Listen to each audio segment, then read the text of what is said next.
Hello and welcome to the From the Spirit World podcast, a legendary Avatar The Last Airbender and the Legend of Korra podcast for overlyanimated.com. This is the FTSW rewatch, the definitive Avatar fans rewatch from the biggest Avatar fans you know. We'll be reflecting on Avatar and Korra 20 years later after being huge fans of both shows while they originally aired. I'm your main host, Dylan, and today I'm joined by Jeff Hello. and Ben. Hello. We have reached the second half of Book 3, episodes 12, 13, and 14, The Western Air Temple, The Firebending Masters, and The Boiling Rock Part 1. Just Part 1, and we'll get to Part 2 in the next set of 3 episodes. Um, very exciting. I'm very excited to get into the second half of Book 3. I feel like this is what we've been waiting for here for certain people like us who went through it at the time. These second half of book 3, it came fast. We waited a long time for these episodes. They all kind of came at once, and I feel like there's not a lot of time to reflect on them. Avatar ended, and then whereas a lot of the other episodes of the show, there's time to reflect during the run. These are I have a lot of pent up feelings from the second half of book 3 that has not been revisited. So I'm very excited to get into these episodes and the next set as well. And then the finale. So we're at the home stretch here. We're going through Avatar book 3, 3 episodes at a time every week. You can search for From the Spirit World or Overly Animated anywhere to subscribe to either feed or our dedicated FTSW rewatch feed to get all of these podcasts. Check us out also on youtube.com/overly animated, just audio for this. The remainder of the series at this point will be in full spoiler territory for all of Avatar and Korra throughout this rewatch, regardless of what episodes are being discussed in the podcast. And you can send us your questions and comments podcast@overlyanimated.com or leave a comment on YouTube, Spotify, or at overlyanimated.com, wherever you're listening. So, at Western Air Temple, Firebending Masters, and Boiling Rock Part 1, I forgot about this temporarily, but these episodes were released early on DVD in the Book 3, Volume 3 DVD on May 6th, 2008, whereas they aired on TV finally in July 14th, 15th, and 16th. But we actually got them. I mean, it's not really a leak, but it was an official release, but on DVD. As I explained earlier in the podcast, they used to release like 4 chunks of episodes at a time, 4 or 5 on DVD, and they came out not too long after the episodes aired. And Nick held on to the second half of book 3 for a long time for not much reason. Well, I mean, we could speculate. There was much speculation at the time. And then, you know what I didn't remember is that we knew about this DVD release, and like we knew that the finale was going to get leaked in a not leaked, but the finale had like a novelization coming out before it happened. That'll be a story for later. But I'm listening to the old podcasts, and I'm just like, yeah, okay. I mean, the book 3 DVD's coming out in May, so if they don't air the episodes by then, I guess we're gonna watch them on DVD first. Like we knew about all this, and they still held on to the episodes. I didn't remember that part. So this is another storied tradition in the Avatar leaks or creative airings. As the first half of book 3, a lot of episodes aired in the UK first. Most of book 3 did not air in the US first, it seems like. And also particularly funny because as we're recording this, April 17th, 2006, the movie, 2026, the movie has just, the long-awaited Aang movie is leaked online. Now, we will not be getting into that. There are no spoilers for that, just to be clear. And do not post spoilers for that movie, the Avatar Studios Aang movie, in the comments or anything. Do not vaguely allude to anything, please. Just zero spoilers. If at some point we talk about it, it's going to be clearly labeled, and there will be clear spoiler warnings. So don't worry about any movie leaks or other leaks in this series. But yeah, it's Jeff and Ben, when the movie leaks is like, yeah, this feels just like 2008, 2007 all over again with Avatar material Mm. leaking everywhere. That somehow passed directly through my mind. I had no idea that they're releasing them on DVDs and that we got an early release at the time. Yeah, I Funny. feel like this is overshadowed by the finale novelization, which just said what happened in the finale before it came out. But yeah, Oh, the podcast we did the podcast after the DVD release. We just did them weekly after that. So these ones at least plus Boiling Rock Part 2 were in May, and then the 16 and 17 were had actually, I think, aired on TV first. But anyway, and any movie leak thoughts, as that's at the time of recording is pressing and obviously disappointing. The Avatar stuff continues to leak even 20 years later. Kind of unbelievable. Yeah. I I haven't watched it. I don't I think I will, but if an opportune moment presents itself, like my family is huge Avatar nerds, and if they're all together at some point and we won't be together for a while, I might bust it out. But uh, Yeah. yeah, it is disappointing that stuff like that happens, and uh, that it wasn't given the full theatrical release that it deserved, I guess. Yeah, and certainly if if you even if you do watch, like, make sure to watch it legally whenever they release it on Paramount Plus, currently scheduled for October. We're going to support the legal release regardless. Absolutely, But absolutely. the tough thing is the spoilers out there. It's tempting Yeah. to try to avoid them. Yeah, Ben, any thoughts on this leak or previous Avatar leaks at the time? It is disappointing I'm disappointed for the people involved with the movie. Um, Mike Bright and just the whole creative team. Um, but I'm still very upset at Paramount for, among other reasons, the fact that they've so far denied a theatrical release for this movie. And honestly, I feel like at this point, with the leak having happened, the best way they can salvage this situation to like get viewership is put it on the big screen. Even if it's like a limited engagement, like say like 2-3 weeks. I think that would get people in the seats in theaters to see Avatar on the big screen. Yeah. I Um, wonder if they will change their release strategy. We will find out anyway. People might be listening to this in the future, but some sort of hybrid release or like a limited thing. Yeah, I think it makes sense. And I wonder if they'll release it early. Um, but in terms of like this show and looking back on Avatar, I was just really struck by like seriously Avatar stuff still leaks. I was because we're back in the mindset of it airing at the time, and I'm like it kind of makes total sense. There wasn't anything as ridiculous as the movie leaking 6 months before it was supposed to come out. I don't think there's really an equivalent of that in Avatar times, but there's some bad ones too. So a relatively tame in comparison is these episodes airing on DVD first because like whatever it was an official release of it anyway. It's basically a binge drop. But you had to buy the DVDs. People did upload them online though, actually, because I remember hearing that in the podcast, which we'll get to at the end. I will recap some from the Spirit World podcast, where from the time that it's airing, and we reference a bunch of the stuff, a lot of context there. Anyway, let's get to Western Air Temple, Firebending Masters, and Boiling Rock Part One. And if you're struck by any leak or otherwise thoughts, you can always weave them into discussion later. But Jeff, these 3 episodes, what was it like for you rewatching these? Let's see. I remember Western Air Temple was cool. Also, as context for this, we had I don't think they did this. They didn't do this for book two, but for book three they did trailers. So we got like a first half of book three trailer, which was so cool, and then I don't then at some point we had a second half before any of these episodes aired. I don't remember how much time there was between when the episode or when the trailer came out, when the episode started airing, but that trailer was really fun. They announced it at New York Comic Con, I think, and it was like watching the recordings now of all the people in the crowd who saw that. It was fantastic. Um, so then, yeah, watching these episodes, I enjoyed Western Air Temple when it came out. I remember thinking for uh, for Firebending Masters, not my favorite episode. I thought people acted kind of silly in that one, I have but then evidence of Jeff's opinion of Firebending Masters at the time because we've reached Jeff being on the podcast, so oh, I can confirm you were not a fan of that episode at the oh, time. I'm so gratified that my opinion is consistent. That's awesome. And if I was, I probably said that I loved Boiling Rock because I did.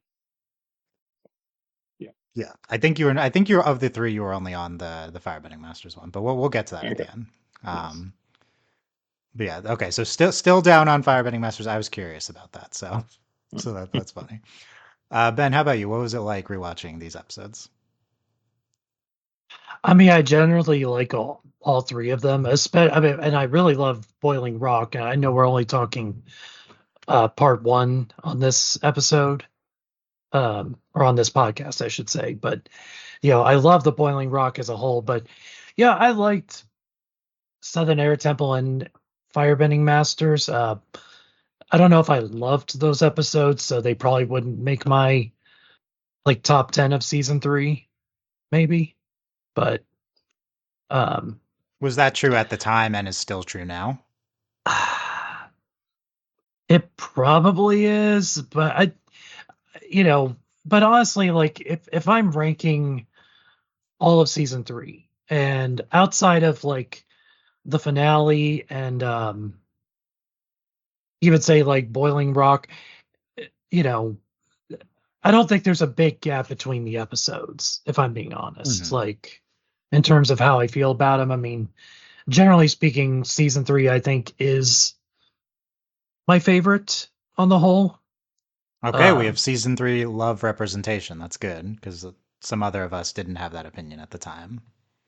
I remember from when I started because when we talked about the finale. So, um, but yeah, I mean, I enjoyed all three. Certainly, I think Boiling Rock is up there among the best of like the multi-part episodes in Avatar history. Just because I like, especially the feel of it. Like it was something familiar but different for the show. Like with the theming and Mm-hmm. um, I don't know. You kind of get vibes of like maybe some of those old movies, like Escape from Alcatraz or something. So. Yeah, definitely, and I'll talk about that. And yeah, did part one here stand out particularly? Like because I've rewatched part one, but not part two. I think it's a unique vantage point because we definitely watch them all together always. But does part I know we're you do you enjoy part one specifically? Was there a lot of stuff here that you like as well? Yeah, I mean, but admittedly, it's hard to separate part one from part two Yeah. in Okay, the same way. Like, we'll go through what's all everything's about yeah, one. yeah, but it's hard to separate the enjoyment of one part from the other. So, Yeah. for me anyway. No, definitely, and understood. Although I was surprised at the time we did separate them into two podcasts. Although I think we recorded the two, like part one podcast, then part two podcast in the same night, because they all binge dropped on DVD basically, even though that wasn't a term at the time. And so we did podcasts every week, and then I did separate the part one and part two discussion. So I guess that's convenient for here to look back on. Um, Anyway, these three episodes, there's one of these three episodes that is a huge riser for me that I did not enjoy at the time, and I have completely changed my mind on. One of the these are very rare in the rewatch. I do find myself not too far off of younger Dylan's opinion most of the time, but I have to say, the Western Air Temple is an incredible episode, and I really didn't like it at the time, and I think that there are context-dependent reasons for that, which we'll talk about. I think it's pretty interesting. I'm notorious for my anti-Katara death threat stance at the end of the episode, and people will be eager to hear it has that change. I think it is complicated, is the short version, but we'll get to my full reaction this time around. But this episode was the Western Air Temple was so dialogue heavy, so like smartly written. I just didn't remember how good the writing, the dialogue, how many iconic quotes and moments there are from this episode. So Western Air Temple has really shot up my my episode re-rankings if you're keeping score at home. And actually, I ranked it 53 out of 61 originally. Uh, Wild how low that was, and it is as of now is Wow. 19 on my new list. So that's Ooh, one of the biggest. That alongside Imprisoned in season one, I think those are my two biggest risers so far. But the episode rank, it's so hard. Even 20 years later, it's so hard to rank all these episodes. I'm like, do I even have this in the right tier? Like, I put this right above the swamp, but I'm like, but the swamp is so good. I'm like, like I don't even know. Anyway, I'm excited to get into more stuff from Western Air Temple. Big thing is I enjoy Zuko a lot more now. Zuko season 3, I enjoy a lot more. I was anti-Zuko at the time, which I didn't remember how much I was, but I'm more Zuko neutral now. Firebending Masters, I thought I might like this one more because I don't know, it's just one I don't remember too much, or like I mean I remember all the episodes, but like it doesn't stand out in my mind, and it's fine. I think it's good. I'm more in the past and present Jeff mindset of this is okay. It's a little disappointing of an episode. There's some good stuff in there though. The Zuko Aang dynamic's good. The origin of the firebending, the dragons, Iroh stuff in there. So Toph flashback. There's good stuff in all these episodes. And I agree with Ben that all the book 3 episodes are at least good. Like there's really no duds in here. And then Boiling Rock Part One, I also really I enjoyed this one. I think I would rank it above Firebending Masters, below Western Air Temple. Um, it's the Zuko. Obviously I remember That's Rough Buddy. Zuko Sokka dynamic was I think pretty incredible in this episode. Some pretty iconic stuff. There's even more than I remember. Talking about May in there, and the Suki, I'm excited to talk about, but I think she was fun here, and all the Prison Break stuff was fun. I still have mixed feelings about the context of all of it, but it is very fun, at least in this episode, and I'm excited to watch part 2 as we've separated them. I have actually not rewatched the part 2, so I liked appreciating part 1 without the because we watch part 2, it's gonna all be about May and Tylee and everything, so. I could appreciate what this episode had to offer here. I want to get it. I mean, first of all, any reactions or any parts that stand out most from these 3 episodes?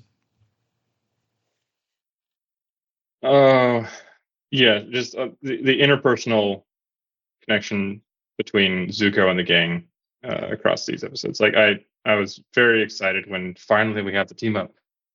We can see how he plays with The everyone. Zuko field trips have begun here. Yes, yes. We get the Aang field trip and the Sokka field trip in this batch. Yeah, I didn't. I remember it's Zuko. The Zuko field trips are fun. Uh, at least so far, he's great with everyone. Like it's kind of remarkable how instant of a dynamic he has with every character, basically. Even Katara in their own way. It's a charged dynamic, not in that way. Mm. But yeah, okay. I want to talk about what they're doing at the time. This is just generally like what's going on in the second half of book 3. Because Westerner Temple is like, okay, it's a Zuko introduction to the gang episode. That feels like that it was always going to have to happen. It's a big plot episode. Then we go on this journey with the Sun Warriors. Then we're going on a prison break journey. Um, I'm re-listening to the old podcast, and I'll bring in an opinion from one of them, which is that first of all, I complain more about stuff than everyone else in the past, but we're all complaining about there's like a lack of build up to like Suki coming back, the boiling rock. They don't mention it before, they just kind of bring it up. There's no Avatar state build up. You know what I mean? So like I feel like and I that was the opinion at the time, and I'm watching it now and I'm like, this does feel very episodic. Like Mm-hmm. other than Zuko coming back, it's like, okay, we're just doing these kind of one-off episodes now, and it's kind of interesting to do that right when the show's ending. It's almost like the show's gotten more episodic and less serialized towards the end of the run. What do you guys think of that? Do you agree, or and do you think that is a good or bad thing? Jeff, I think how that about you? I think that that makes sense. I'm just pulling up a list of Avatar. I used to have these off the top of my head, right? How But dare now you I not have have to them go. memorized anymore? I know. We had like the whole trivia's or whatever. Like, If oh, I tell what's you, next? if I refer to the Western Air Temple as 312, is that more meaningful to you? Because we used to call them 312 all the It used to time. be. It used Hmm. to be. Yeah. Not anymore, though. Oh All yeah. right. 314. Oh yeah. Yeah, yeah, exactly. Uh, yeah. No, it does seem. Yeah, they were all pretty self-contained, I guess. I don't remember remarking on it as much. Uh, so I think, however, it seemed to work out for them, at least as far as I'm concerned. Ben, what do you think of this?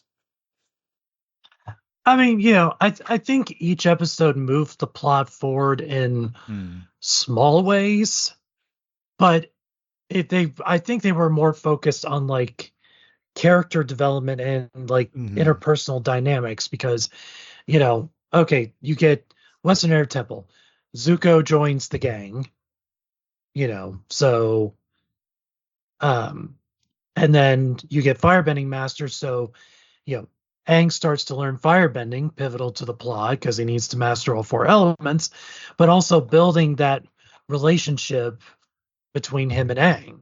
And then you get to Rock Part 1, where now you're building the interpersonal relationship between Zuko and Sokka. Sorry, brain. Zuko and Sokka. But you're also getting back, some important people for the crew, with Suki and why am I having such a hard time? And Hakoda. I have to say, I don't yes. remember. I don't remember where they go after Boiling Rock Part 2. So I am excited. I'm sorry, lack of sleep, lack of sleep. But how dare you not? Yeah, I have to say, Hakoda came off the gondola, and I'm like, okay, it's their dad. Wait, what's his name again? So I was also like, he's kind of not the most important. I mean, he was just in Day of Black Sun, but yeah. But like I said, I think these episodes at least move forward the plot in small ways, but they did seem more focused on that interpersonal development, like I said, with the gang as a whole, then Aang, then Sokka. And I don't think that's necessarily a bad thing because I think you needed to do it. If they're going to be a team, they got to, learn to work together, to be together. There's just no convenient place to put it. You just got to do it. So I think in terms of episodic versus serialized, I think the only segment of Avatar which felt really serialized was the Ba Sing Se arc. So, but book three, it's not like that different from the first half of book two or any of book one. They are kind of all episodic adventures.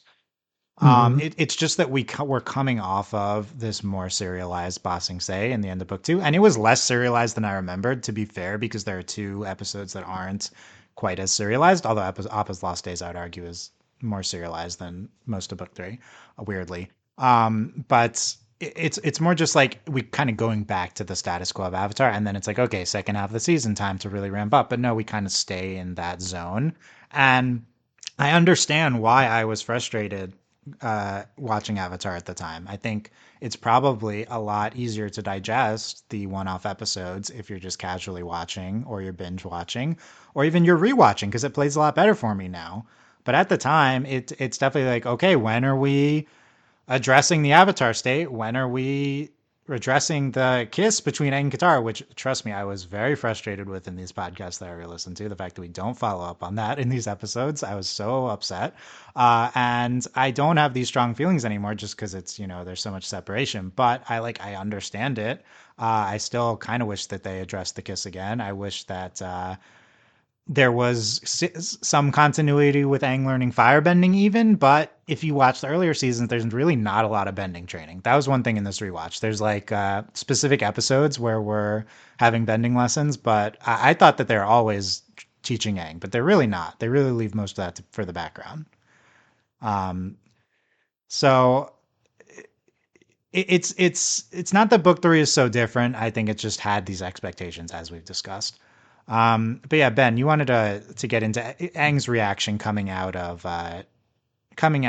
the invasion into Western Air Temple. He like deals with the whole situation by he's like running away from everyone.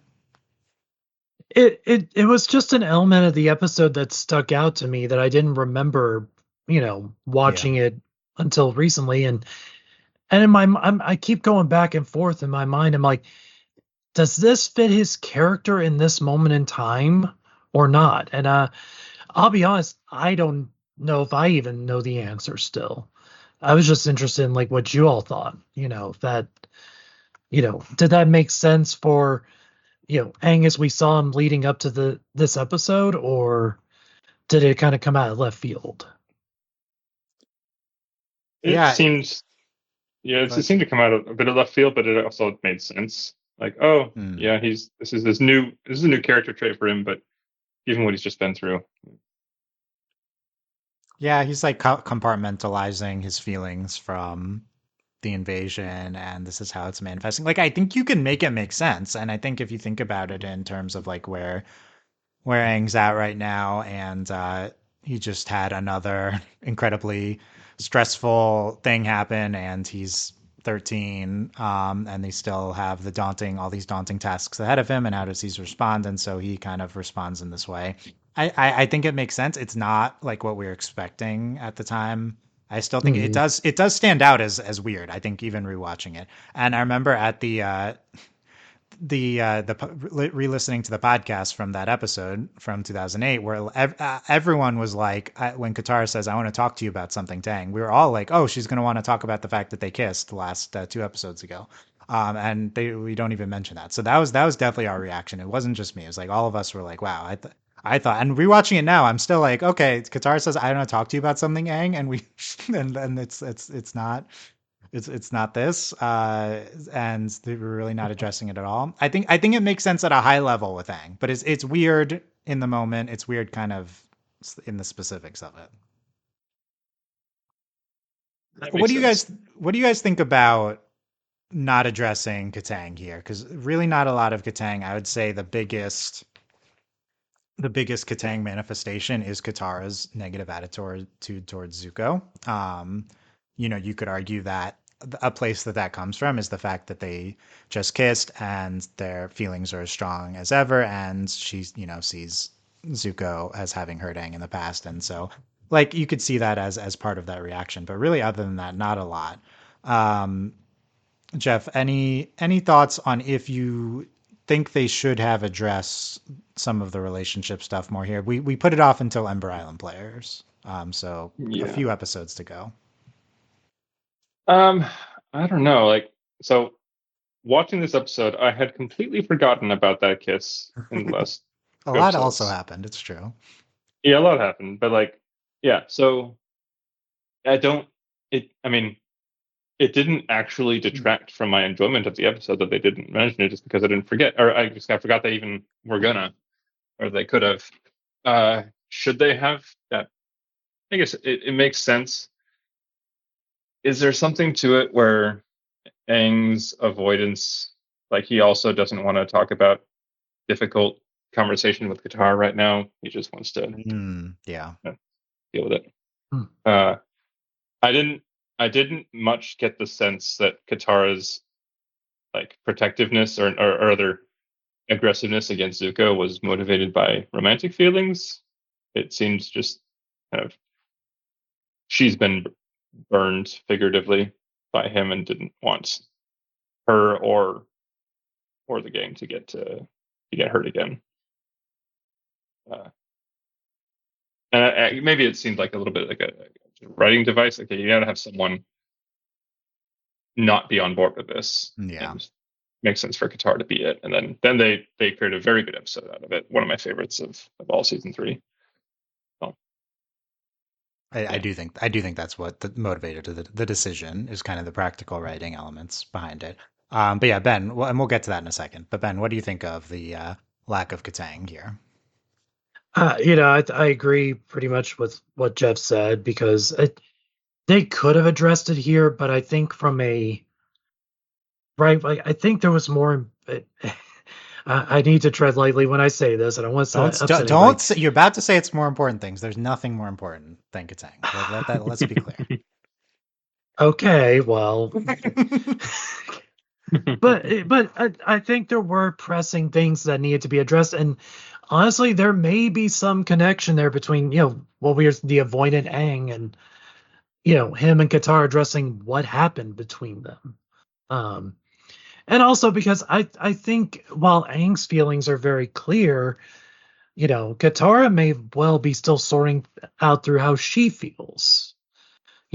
She clearly cares about Aang, and I think she has feelings for him to a degree, but it as she mentioned in future episode, they're in the middle of a war, so I don't think she's allowing herself to like fully comprehend that, if that makes sense.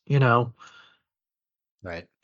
As long as they're in the middle of this war, this dire situation, this deadline, it's I guess it's not something she just wants to give a lot of thought to. Yeah. And we will revisit this next podcast with the Ember Island players. I think that is a very reasonable interpretation. And I do like the interpretation of connecting part of Aang's avoidance being to not wanting to have that hard conversation with Katara. He kind of kisses her at the last minute, thinking it's the final battle, and not really thoughts of having to deal with the consequences. And so actually it's not the final battle, and there's a lot more time to come. So they have to he doesn't want to emotionally, he's not capable of that at the moment. I do like that. I think the show could have gotten a little bit clearer about that sort of thing. But it's the sort of thing where you're just watching the Western Air Temple as like its own episode, and you're not in the context of the whole overall story and everything that's going on plot wise, more just kind of character wise and individual episodes. And it's not that big a deal that they don't talk about it. But I will say, having commented in previous podcasts, that every episode of Book 3 has a little bit of Katang in it. The fact that there's none in these 3 episodes really stands out. So I think it's a purposeful decision, and I need to see how it plays when we get to the big talk in Ember Island, which I think is the next most anticipated reaction. What will we think of that? Because we're anti that Katang talk at first. What will we think now? Um, but I was very upset about it at the time, and now it's just like, okay, I mean, not as big of a deal considering that they're having children together in core times. Uh, seems The seems more blessing of, sorry, the blessing of knowing how the story ends definitely. and revisiting. So Yes, it, yes, well, not to get too upset, but I think I mentioned in a previous episode, like one of my favorite relationships in all of animation is Luz and Amity from the Owl House. yes. Um, and so, I rewatched that series not too long ago, and knowing how it ends, it made me appreciate even more, like, just the development of their relationship throughout the course of the series and how well they did it. So, Definitely. um, Yeah. I'd love to do an Owl House rewatch and that with that in mind too, because we weren't thinking. I think with Katang, it's like they're going to be together, even if we were kids and it was like there was shipping strife. So it was. We always knew there were doubts, of course, because you always have doubts in the time in that environment. But it was always clear. Something like Losing Amity was like, wow, Disney's definitely not going to do this. So until the end of season 1, it was. It is like wow. So yeah, rewatching that would be interesting. if But you ever do that, sign me up. nice. I will the, gladly join the for Owl that. House So, rewatch in 5 years or whatever. We'll see when that's when that's appropriate. But 20 years later, that's our metric for all shows. Must be revisited 20 years later. well, we could do an episode on the. I think it's the novel or comic coming out later this year. So, Yes, that's going to be very exciting. And yes. Avatar comics continue to come out, and then we might have an Avatar comics. I was planning on, by the way, the movie league. I was planning on having this whole Avatar comics podcast to catch up on all the comic adventures before the movie, and then the movie league. So we'll see if we do that. This movie has ruined a lot of my podcasting plans. Let's just say. So that's what's most important, as everyone Curse you, knows. internet. Did it ruin Paramount's promotional plans for the movie? Did they have any? We don't know. We still don't know. They still haven't done anything, so unclear. Um, okay, before I want to get back to the Qatar threat, but before that, I had one observation from us talking about the second half of and book 3 as a whole. And I'm more positive on book 3. But I did have the feeling that something, especially when I'm starting to listen to all the podcasts and like, okay, this episode is doing a reference to this movie, and this episode is doing a reference to this movie. There's something about book 3 that feels more derivative than previous seasons. Maybe that is a harsh word, but we are just basing a lot of episodes are just kind of like, okay, we're kind of taking this movie or this story and kind of basing an episode on it. Even if that all these episodes are special in their own way, for sure. It's Avatar doing its version of a Prison Break. It's not like we're just repeating something. They're all fun in their own way, but it's just struck me how many there are. So let's kind of go through them. There's the headband is is in some ways based on Footloose, the movie. The Beach is heavily referential to The Breakfast Club. And there's two in this group of episodes, and I think that that's why this is top of mind because they just do a bunch in a row here. The Firebending Masters does a lot with Indiana Jones. And the Boiling Rock it's out based on Alcatraz, and specifically, shout out to us when we were younger because we nailed all of these references. I'm like, oh, we're probably going to discover a bunch of references later on, but no, we were on kind of on top of it at the time. I was surprised. Definitely ones. I mean, Ben mentioned a different movie at the time, but it's old Prison Break movies basically is what Boiling Rock is based on. And specifically, okay, well, we'll get to it when I get through the notes. I don't know if I can parse it at the time, but yeah, it's five movie references, 4 or 5 at this point. And I'm like, this is a lot. There have been ones earlier in the show too, but it really just feels like, okay, now we're at the end of the show. Here's what Avatar is. Now we're going to do Avatar, but this, and I feel like it's maybe a little too much, but they're all fun. So, I think there's maybe pros and cons. Were either of you struck by that at any time? Are you thinking of things that we're basing these episodes on while we're watching, or are you just in the moment with them? I myself I think I was kind of in the moment. I do feel like the showrunners in general were pretty aware of the I'm sorry, I'm going on another tangent. They're pretty aware of the wider like how people were taking these episodes. But as far as like writing them ahead of time, yeah, they probably were referencing things. I wasn't as clued in at the time or now, so Yeah, and me neither. I mean, so in podcast 41, Josh says this Boiling Rock is largely referencing The Great Escape from 1963. Okay, yeah. They have a cooler, and they borrow the term cooler from there. There's a whole thing about a blind spot in the plan. I'm sure there's other prison movies with blind spot stuff as well, but there seem to be specific references to The Great Escape, and potentially other movies. So yeah, I don't just that on the back of Indiana Jones, which it's not like Indiana Jones is like so top of mind, but there are some pretty, I think, clear allusions in Firebending Masters. Yeah, Ben, what do you think of a lot of episodes based on things?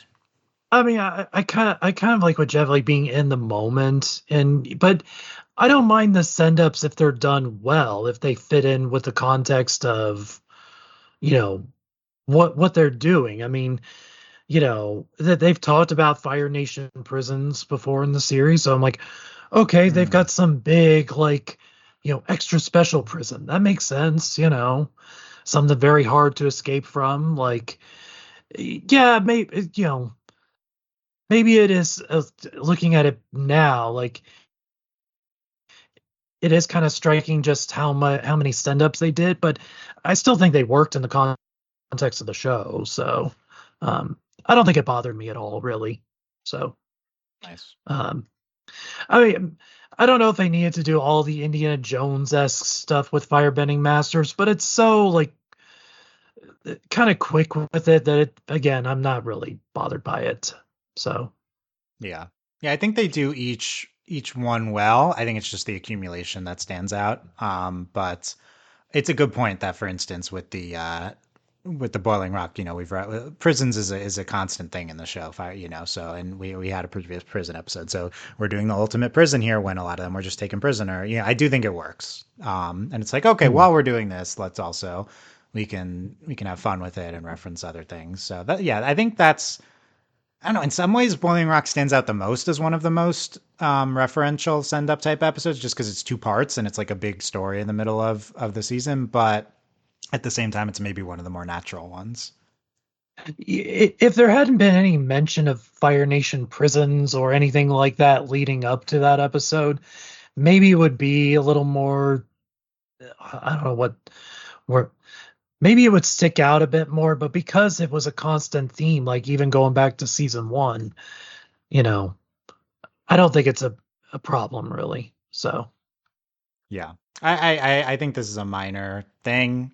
Just definitely something that stood out in this group of episodes. And if I were to say still at the end of this rewatch, which is still to be determined, but if I were to say book three was still my least favorite season, I think this might be one factor to point to. Is the kind of derivative quality of a lot of the episodes. But we will see, because I did enjoy all of these, and I particularly enjoyed Westerner Temple, and we have a very exciting one coming up with Boiling Rock. Um, I think I had something else to say on that, but I will maybe remember later on. Let's talk. Oh, we want to talk about. This wasn't what I was thinking of, but we wanted to talk about the Katara death threat scene. I think that's like the biggest thing to talk about. It's not even the biggest thing in the episode, but I feel like that ended up being one of the opinions I was most known for was being anti this scene. So we have to revisit it. I mean, first of all, let's go around the horn on this. Like Jeff, do you remember if you had a thought on this at the time? And I guess what's your reaction to ending the episode on the Westerner Temple on this striking note? I don't remember exactly. I think I probably have the same opinion, which is just like uh, that's an like it's always fun when they have to come up with different euphemisms for kill. Like you Mm. could have just said, I will kill you," but no, I'm going to end your destiny right then and there permanently. Which okay, kids show. Um, yeah, I thought okay, that's pretty strong. Uh, it's the I guess it is strong. Yeah, it is strong. I don't think it made me think less of Katara's character or the writers who had her say that, but I could see why it might be a little bit out of character. Did it make sense to you though when you were watching it here? And did Yeah, you think yeah, yeah. you It think made sense. It was like, okay, you have a very dangerous person in your midst, and uh, letting them like he's going to be in a very vulnerable position with this person.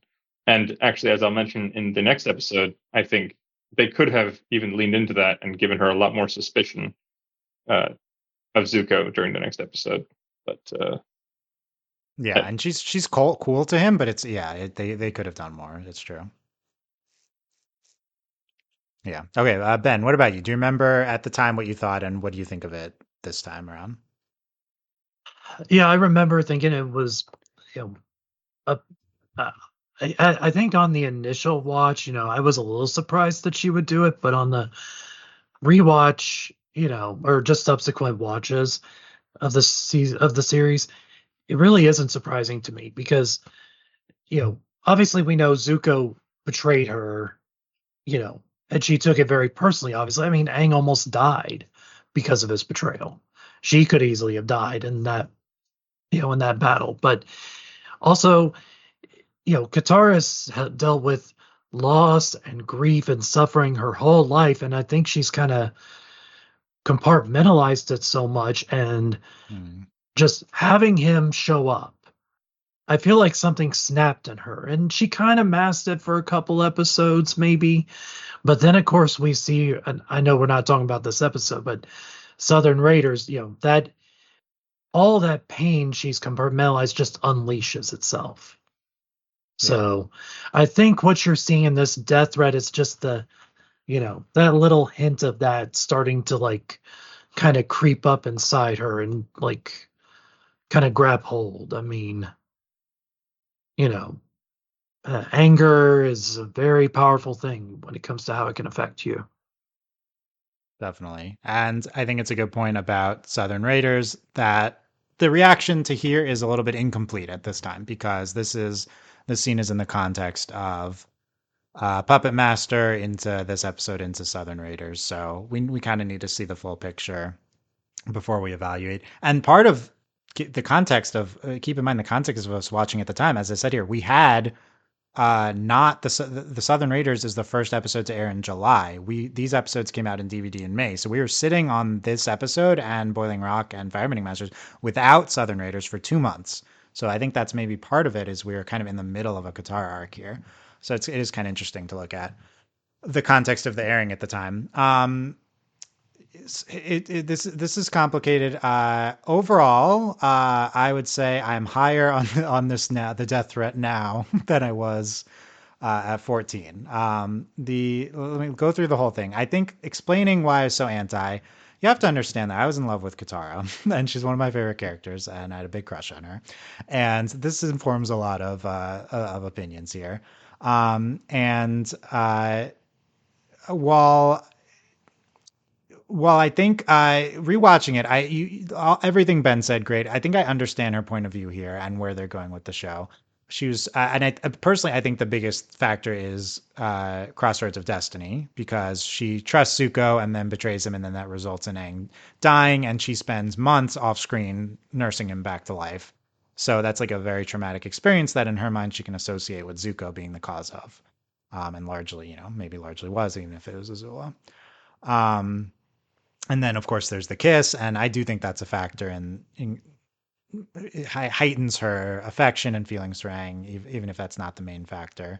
But I feel like this scene, in the context of the episode, the part I appreciated more was the Zuko aspect of it, because I forgot that right before this we got this Iroh flashback, um, which I thought was wonderful, about how he hopes Zuko, like Iroh's hopes for him realizing his destiny. And Zuko feels like, wow, I've changed and I've realized my destiny and I've realized what Iroh has finally been hoping for me this whole time. But here comes Katara, and this is the role of it in the context of Zuko and in the episode, doesn't change the people that he's hurt.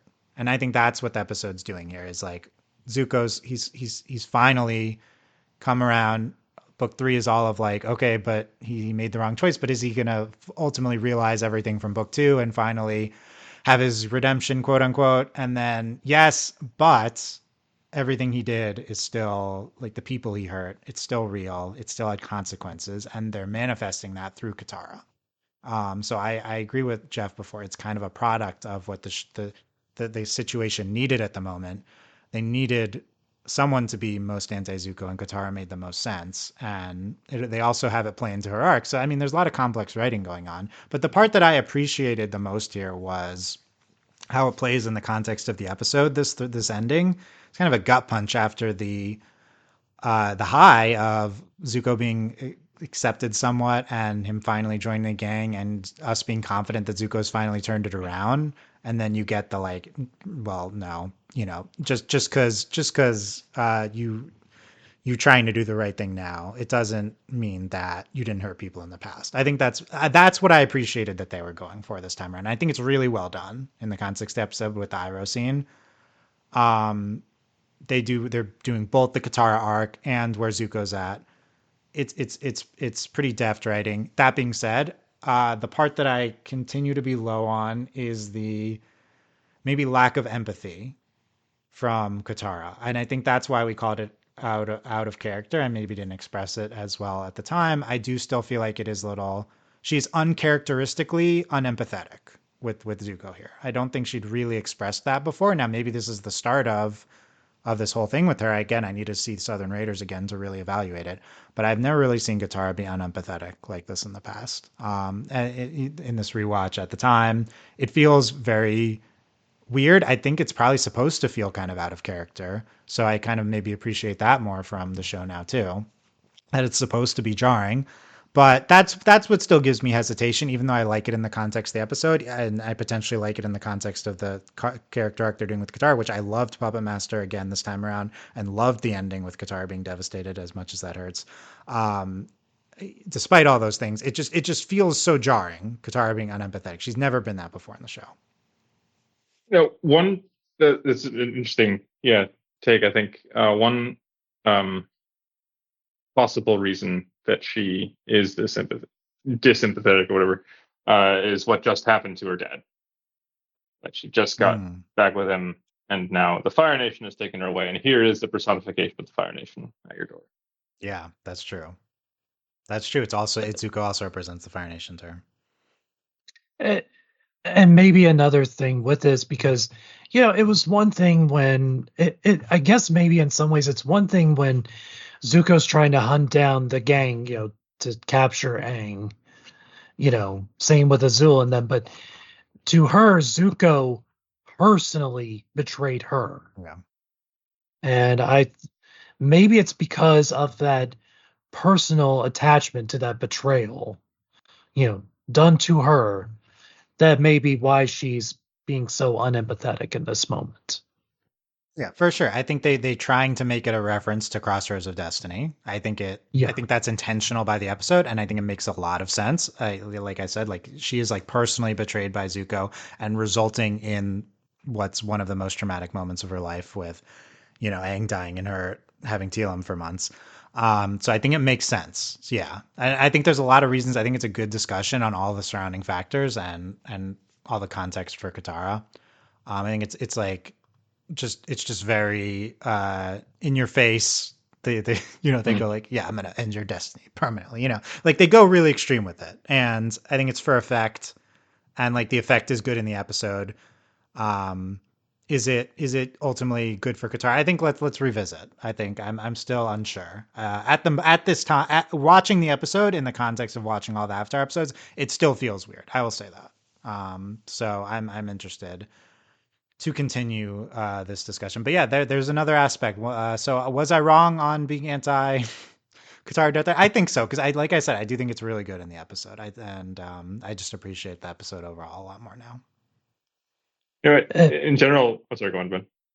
no, it's because like I think it's important to like again I know we're not to jump ahead, but this moment is the catalyst for that healing that Katara needs. You know, uh, Yeah. Mm-hmm. she may not ever be able to forgive and forget what happened to her mother and everything, but just I think this is a path she needed to go down to get to a better place. So that death threat was a catalyst to kind of begin all of it. So Mm-hmm. Yeah.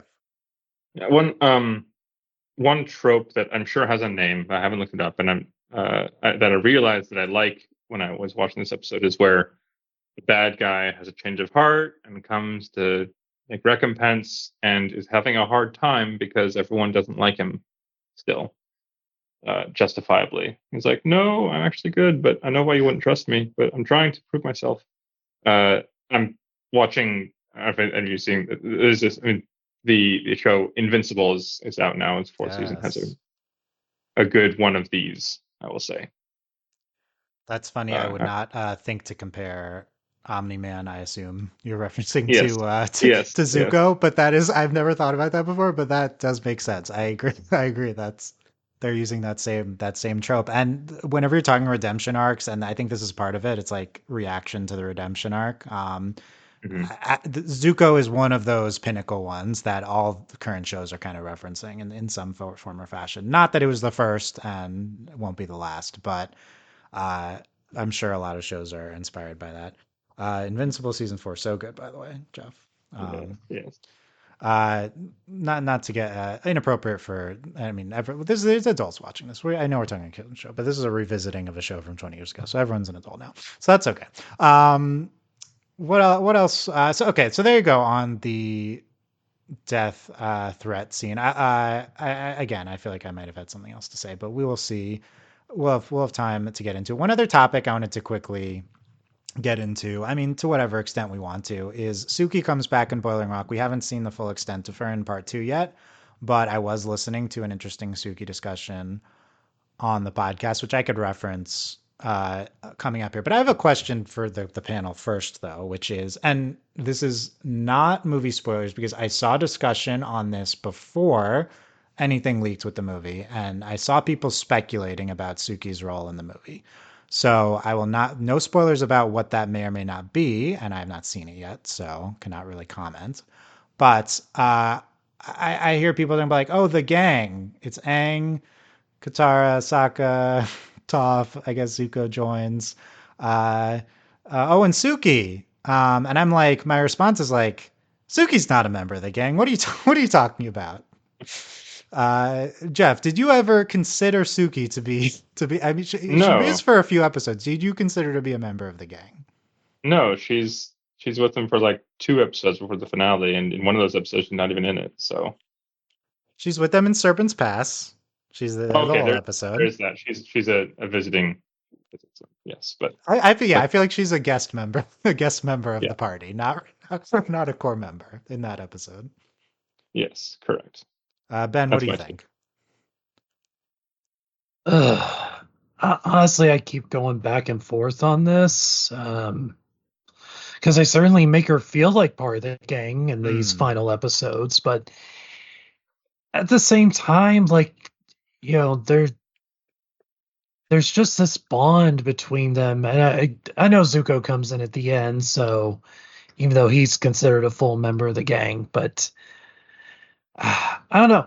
Then again, in the opening of Legend of Korra, they do show, correct me if I'm wrong, in the first opening of Legend of Korra, they show Suki in like that kind of like old drawing of them all fighting together. So I don't know. Uh, Maybe she's an honorary member. I like honorary member, but to be honest, I think Zuko's an honorary member of the gangs. I don't think of Zuko as a I core was gang gonna member. say, like, if we're gonna say Suki's not a member because she hasn't been in it as long, well, Zuko's barely in it longer than Suki is. Yeah, the counterpoint is Zuko like dominates the screen time here with members Yes. of the gang. So and in a way Yeah. that Suki does not, even in the Spoiling Rock Part One episode, her role is somewhat limited. Um, so yeah, I just thought that was a funny discourse recently. And rewatching it, like Suki's role is pretty limited. I want like how much shall she be in the rest of the season? Like I said, I don't even remember what happens to her after Boiling Rock, so that'll be fun. But I think I don't know. It brings it harkens back to the classic discussion of Suki and our view on Suki and the fact that we were pretty anti Suki to start with. We've litigated this in a few different podcasts so far, so we don't need to fully relitigate the fact that we were anti Suki. Was that maybe somewhat of a sexist reaction, and as that evolved at the time, that's the sort of thing we talked about. But let me bring in a discussion from the podcast on the Boiling Rock Part One, because we're specifically talking about Suki, and I go on a rant. This is 14-year-old Dylan. I go on a rant about Saki and Suka and Classic, and I said I dislike. Basically, the gist of it is I dislike that Suki is uh, is solely brought back for being Sokka's love interest. And in here, which is not what I remember in my opinion being, but in here, I argue that I wish Suki was more of a quote unquote strong female character and less of a Sokka love interest. I think, and I cite her first episode in season one of her being a strong female character. Um, and that's essentially my argument is, and I said I liked what Suki's doing more in part two, which is funny because I remember us making fun of Suki in part two and her being kind of Mary Sue-ish and being like, which is a whole nother discussion. But I didn't say that in this podcast. I actually said I wanted more of Suki doing that type of thing. But I do remember we're also critical of the part two reaction of her being like so amazing. It's interesting. And this notion of, I do still feel like rewatching to some extent, like she is kind of brought back for Sokka. How much agency does she have on her own? A role on the show does she have on her own? And like, is it okay for a character to be in that role? In this podcast, Josh pushes back on me it was a good discussion even when we were teenagers. Says he's like saying Suki's allowed to have a love interest, and like it's just a valid role to be in the show. And I wished it was more balanced with her being awesome instead of that. I also said I think Saki and Suka is more forced in the show. Of course, I was very anti. I guess Saki and I said it was more forced than the other romances. Um, but yeah, I would podcast 41 if you want to hear more on that discussion at the time. Ben or Jeff, any thoughts on Suki as a love interest to Sokka and her role in the show here, if you like or dislike, and how that plays now?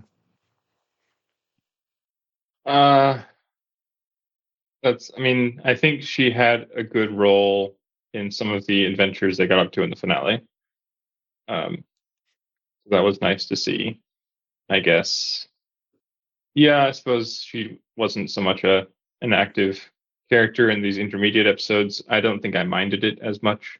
Like, oh, we have Suki. Cool. That's one thread that was dangling and is now less dangling. So didn't really bother me. Yeah, good point about the finale. So we will again revisit. But yeah, Ben, any Suki thoughts here? I mean, I like her as a character. I mean, but I have not looked up anything regarding the movie, so based on what you said, I'm like, okay, does she even appear? Which, if she doesn't, that almost like, I wasn't trying to you know, spoil. I don't know. So I was just right. referencing it to speculation beforehand. I mean, the fact is she's not been featured in any art, Yeah, so this unless is there's true. some big surprise, which is I'm possible. assuming there's going to be characters that aren't in like the very few things we've seen so far, but who knows? Yeah, I mean, I like her as a character, but it does, and I don't know, maybe in some ways, bringing her back almost kind of feels like just trying to like, tie up a plot thread. And then they're like, well, we'll involve her in whatever way we could figure out. So, Certainly, she is uh, not as forced of a character they brought back as bringing the Duke and Teo and everyone back to no, the that's Western Air Temple, true. Yeah, I'm not. which Yeah, that's true. I doubt we'll talk about them much, but yeah, they're also there. But I Yeah. don't. I mean, like I said, I like her as a character. Just, I don't know. Because at I one time, I think I did consider part of the gang, but now after a discussion, I'm like, well, wait, should she be? I think it's So, valid. She's part of the book three gang, you could say. You know, like if you include Zuko, you can include her. You can include, I don't know, is Dakota part of the gang? So I think that's valid. She's like the yeah. later stage gang. I Um, mean, she's certainly capable. Like, she may not be a bender, but she's shown how capable she is. Just a a person who gets things done. yeah, certainly. I think overall, I'm still fairly disinterested in Suki. I think this is my bias from when I was younger. If I had more of an attachment to her, maybe I'd like her more this rewatch. I still mostly don't particularly care what's going on with her. I think the scene with her and Sokka in Boiling Rock, it's fun that it references their scene from Serpent's Pass. But you know, my how much of an emotional reaction I have to the Katang scenes, it's like opposite with Sokka and Suki. It's like I don't really care. I think I'm less critical of Suki's role as Sokka's love interest. I agree that is her primary function in the show, but I just think that's how TV shows work, and there are characters that are primary function being love interest to another character. You know, you could argue, speaking of losing Amity, like Amity is loses love interest, but she's substantially her own character on her own. I don't think that's really the case with Suki. I think she's much more of just in that Sokka love interest role. But there's a lot of shows like this. There's a lot of characters like this. I think it's fine. Not every character needs to be the most complete, well-rounded, and Suki's, I think, fine for what she is. I feel less passionately about it now. Any other Suki thoughts? Sokka and Suki, their big reunion in Boiling Rock. Anything there? Just that there was, well, two things about like on the subject of trailers for Boiling Rock. There was a clip shared at some Comic Con of that reunion scene and the crowd going wild, and I'm trying to find it. I cannot. I think I have it saved on my computer somewhere The because I'm crowd a went dick. wild for Sokka and Suki. I am shocked. Yes, yes. Um, and there was also, I remember, a trailer for Boiling Rock, uh, like a unique one just for, but it was like in some Spanish language country, like Brazil, I think. Uh, I don't remember this so Brazilian yeah, Boiling Rock trailer. yeah, Interesting. yes. Artifacts of history. Okay, yeah, we'll go over some other things from the past soon. But yeah, other things from these episodes. Okay, how about yeah, the Boiling Rock, and then let's work our way backwards again. The Sokka and Zuko dynamic. It's very fun. Um, you know, for my first girlfriend turned into the moon. That's rough, buddy. I think that's a top five Avatar quoted line. Yes. And another It's one I loved from this was like, "Happy now? I'm never happy." I'm never happy. I loved that too. Yeah, I, I did love that. There's so many good Zuko lines. But I also forgot about them. Sokka says tells Zuko says about his girlfriend May, and Sokka's like that gloomy girl who sighs a lot. And we get Zuko explanation. I didn't want to drag her into it, so I like that too. There's some plot type of stuff and him explaining part of what happened there. But yeah, I just think that and them as guards. Hey, Zuko, hey there, fellow guard. How goes it? Which I feel like that's did they were people saying how goes it, or did this invent how goes it? We have to look that up. Not like that's I such a think I quoted remember. thing. I think I remember that being said. That being said, Yeah, sounds like a millennial thing. Yeah. So I'm uh, old enough to remember it. okay, so said. But that line read by Dante Basco is one of his best. He's doing incredible work here in these episodes, I will say. As he's Dante Basco, a lot of criticism for having the same voice, and maybe that being why he's not voicing Zuko in the movie. I don't know, but he does some incredible work in book three as Zuko for sure. Um, yeah. Anything on? I don't know. There's stuff about Silver Sandwich, about what would Uncle say. Yeah. It's very fun with Sokka and Suki. Any thoughts on their dynamic here? Uh, I really was kind of surprised at like how pleasantly surprised like how quickly they seem to get along. Yeah. Like, True. you know, I don't know, maybe it's just like you would have thought Sokka would have a little more hesitancy like Katara because, thinking back to season one, like, we must always be on guard against the Fire Nation. You know, Zuko embarrassed him in a one-on-one fight. Um, but at the same time, like just, you know, I guess they just, people connect over the strangest circumstances sometimes. So, like, hey, let's go to this prison and bust my dad out, All right.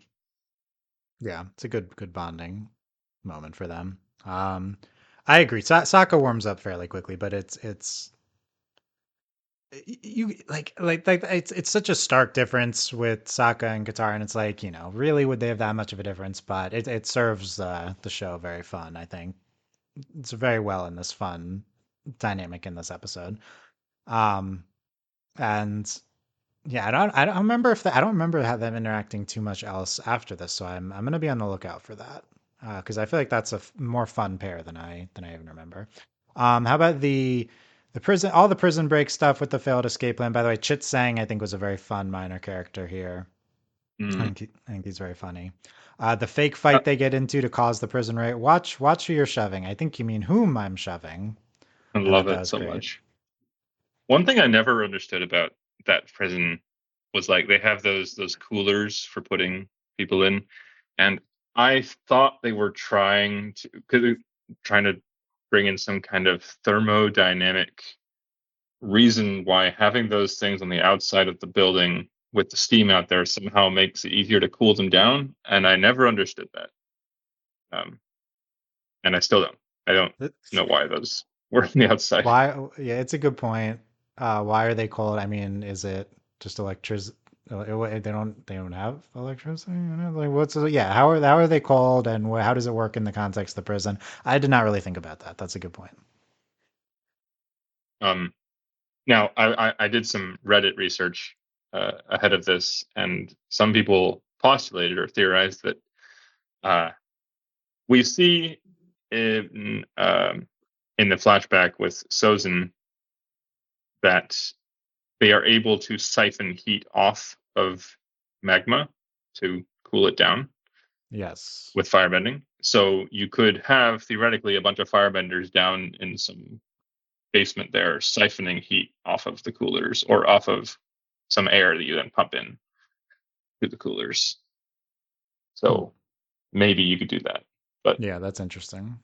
question still stands, why is it on the outside of the building where you have to do extra insulation to keep it away from the steam?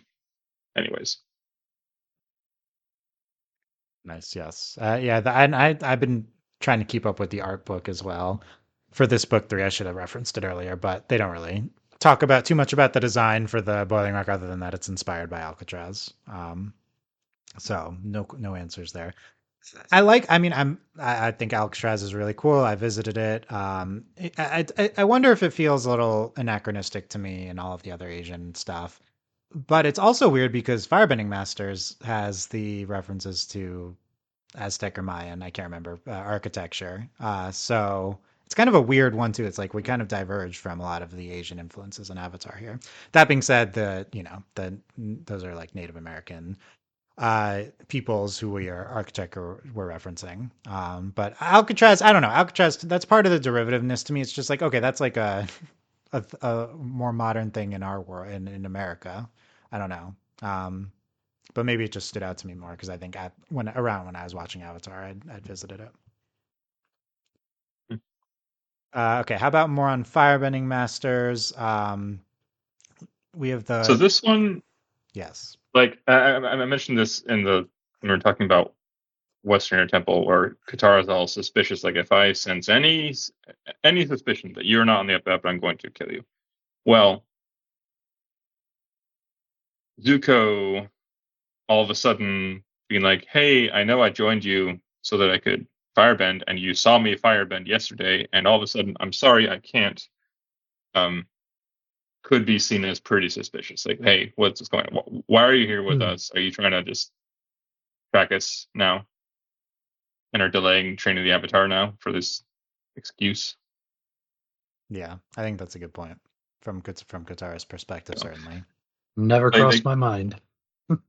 they could have put that in the writing, but also maybe they were considering like that makes the episode a bit busy. So it's Right. okay I if they think it's not have done mostly that. plot constraints of when they're putting, where they're putting where. Yeah. That's a good point. Yeah, Firebending. I think maybe the main things from Firebending Masters, the Ron and Shaw with the dragons. The Ron and Shaw are not top of mind for me heading into the rewatch, and I guess it's mostly because they're just here for a few minutes. But that scene where they're surrounded by the multicolor fire, I do think it's very beautiful. That There's was my good, favorite part of it. nice, yeah, I think so. The act three, the stuff at the end when we finally get to the meat of it, I feel like that's when there's a lot of good stuff here. We learn about the true nature of firebending and it being life and energy. It's the sun. I think all that's good. And then it relates to them finding their purpose and not being like timid in firebending. And you don't have to, learning you don't have to hurt people with it. It's not destruction. It's life. I think all that does tie in really well to what we saw from Yeah. firebending previously. I do think though, like the one bit where Aang and Zuko are squabbling over the fire and then it fails is, I'm sure there's another trope with that name. But Yes, true. I was like, okay, oh, we're doing this now. The one where they act like idiots and then drop the vase and the shatters, and now, yeah. Yeah, no, that's true. Uh, Act like idiots. Oh, one thing about Firebending Masters I wanted to say was Zuko and Aang's dynamic. I forgot how like older brother, little brother it kind of seemed. I Mm. didn't remember that. That really struck me was Aang really just acted like a younger brother to Zuko throughout that episode. He's kind of silly and everything, and maybe that matches his avoidantness in the previous episode. Maybe that's a continuation of that. But I thought that was really fun. And not as much of a stand. I was again. I was like I had high hopes for Firebending Masters. I was like, wow, I'm gonna really love the Aang Zuko dynamic. I do think the Sokka Zuko dynamic stands out more, but I do think Aang Zuko is also really fun with the kind of brothers feel to it. I did like when Aang is like, you know what? I don't care what people say about you. You're pretty smart, and Zuko just gives the biggest grin. He's like, "Aw." Yeah, Hmm. and That looking was- at the camera in a meta Yeah. way, which Wink, wink. I guess people talked about how stupid Zuko was. We're speculating on that at the podcast. But yeah, I still think that was funny. You And get monkey feathers. monkey feathers. On the podcast, I was like, this is so random. They're saying monkey feathers. Like, what is even happening? I'm like, there's other random stuff too. Like, there's a Mhm. lot of random Fire Nation language. I guess the Fire Nation language, like hot squats, and I guess it feels like it makes sense. And monkey feathers, where did that one come from? Speaking of where did that one come from, I think the Sun Warrior civilization, everything like, oh, they're still alive actually, and it all feels kind of random to be honest in the context of Avatar. It's very isolated in this episode, and the dragons being here and everything. I think the Sun Warrior chief was fun, but nothing was super standout to me with everything with the Sun Wars. I didn't think we did too much with them. Ben, any thoughts on the firebending, the dragons, the origin of firebending, and this the Sun Warriors? I mean, I love the context of the true purpose of firebending, energy, life. One thing that I thought of with the dragons that I not thought of before is because, and again, maybe this me, I know Zuko has a dragon in Korra. I don't remember if the dragon has a name. If it does, don't kill me, internet. I think it does, but I don't remember how much we saw of the dragon. Well, like I guess something that crossed my mind was like, well, wait, did Zuko like maybe help bring back the dragons, or are they still very much like near extinction in Korra? I kind of wish maybe. I mean, I don't know if they would ever want to dedicate like a whole comic series to this, but like some kind of one shot, like I think would be neat to like where did Zuko's dragon come from, and like did he have some kind of effort to, you know, bring them back from the brink of extinction? So kind of like how we thought there was only Appa left in the Sky Bison, but turns out there were more. So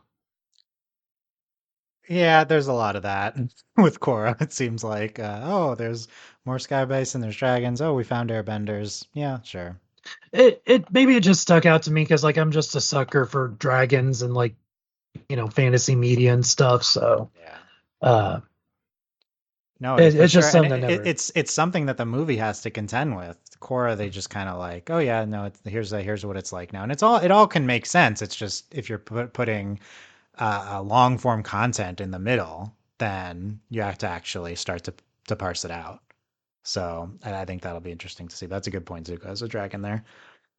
Um, I like the Iroh backstory too, and it's he was the last one to learn the true meaning of firebending from them. So I think they work in some good Iroh stuff here as well.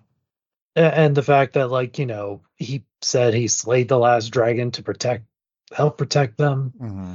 Um, it just I mean, Iroh is you know he probably is my favorite character from the series for good reason.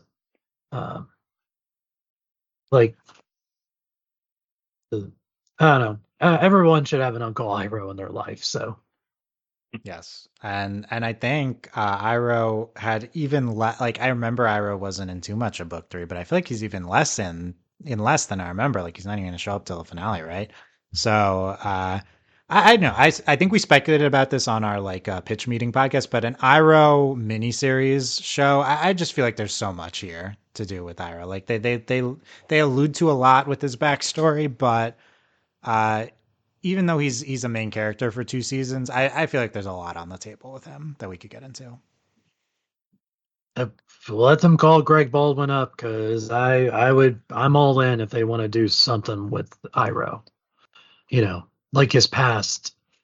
Uh, and it even maybe some stuff we just didn't get to see, and it's like what happened exactly after he broke out of prison Right. during the No, Day of Black Sun. there's a lot of missing Iroh stuff in book three. Yeah, definitely. Yes. And what happens after the finale with him and the White Lotus, and the history of the White Lotus.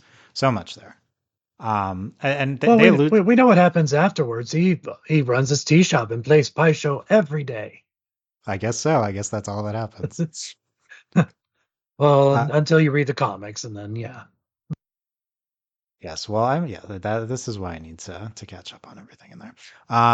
The But I like we allude to Iroh without him being on the show. We also do in Western Air Temple, so let's go back to there with the Zuko Iroh flashbacks. I forgot about those, but it's just like fresh from being exiled. It's like we visit their temples first to find him. I really like inserting the flashback there. Well, Um, and good like contrast between the way who Zuko was to who he is now. So, or who he's even starting to become. yes, for sure. And I already talked about how I like how it was integrated at the end. How about Combustion Man? Not referenced yet, but we get Combustion Man's death here. And the fight with Zuko and the boomerang to the head. I think it's a fun fight in this episode. Maybe an understated end to an understated character in the show. I don't know that Combustion Yep. Man stood out to me much more on this rewatch than at the time. I remember thinking, did they actually kill him off? You know, there's Mm. that. I mean, yes, they, on the one sense, when a body part flies away, that's a sign that they killed him dead. But It uh, was really unclear. it was really unclear. Exactly right. Exactly right. I bet I didn't hear it in the podcast, but I bet there's some speculation if he would come back. Yeah. One other Uh, thing that, oh, go on. no, you go ahead. Well, one other thing that struck me was that when Zuko comes up and says, "No, I'm telling you to stop," it seems real. I mean, it yes, in the one sense, he's like talking loud to get his attention, but also it seems pretty forced and like what it would sound like if he was just doing a bit, like a ruse to convince the gang to trust him. I like you thinking from like Katara's skeptical perspective here, Jeff. I like I like that mindset. Like you're really bringing bringing the perspective, like because we don't think about that when you're watching normally. I know I agree. It could seem could seem forced. But yeah, fun fight. Yeah, and a good use of location with the the like hanging buildings, and they're like it's kind of like a gun standoff that they're doing with their own That version of. was that was one of my favorite parts of that whole episode was the amazing architecture. Like, oh my gosh, an down hanging stone monastery. So cool.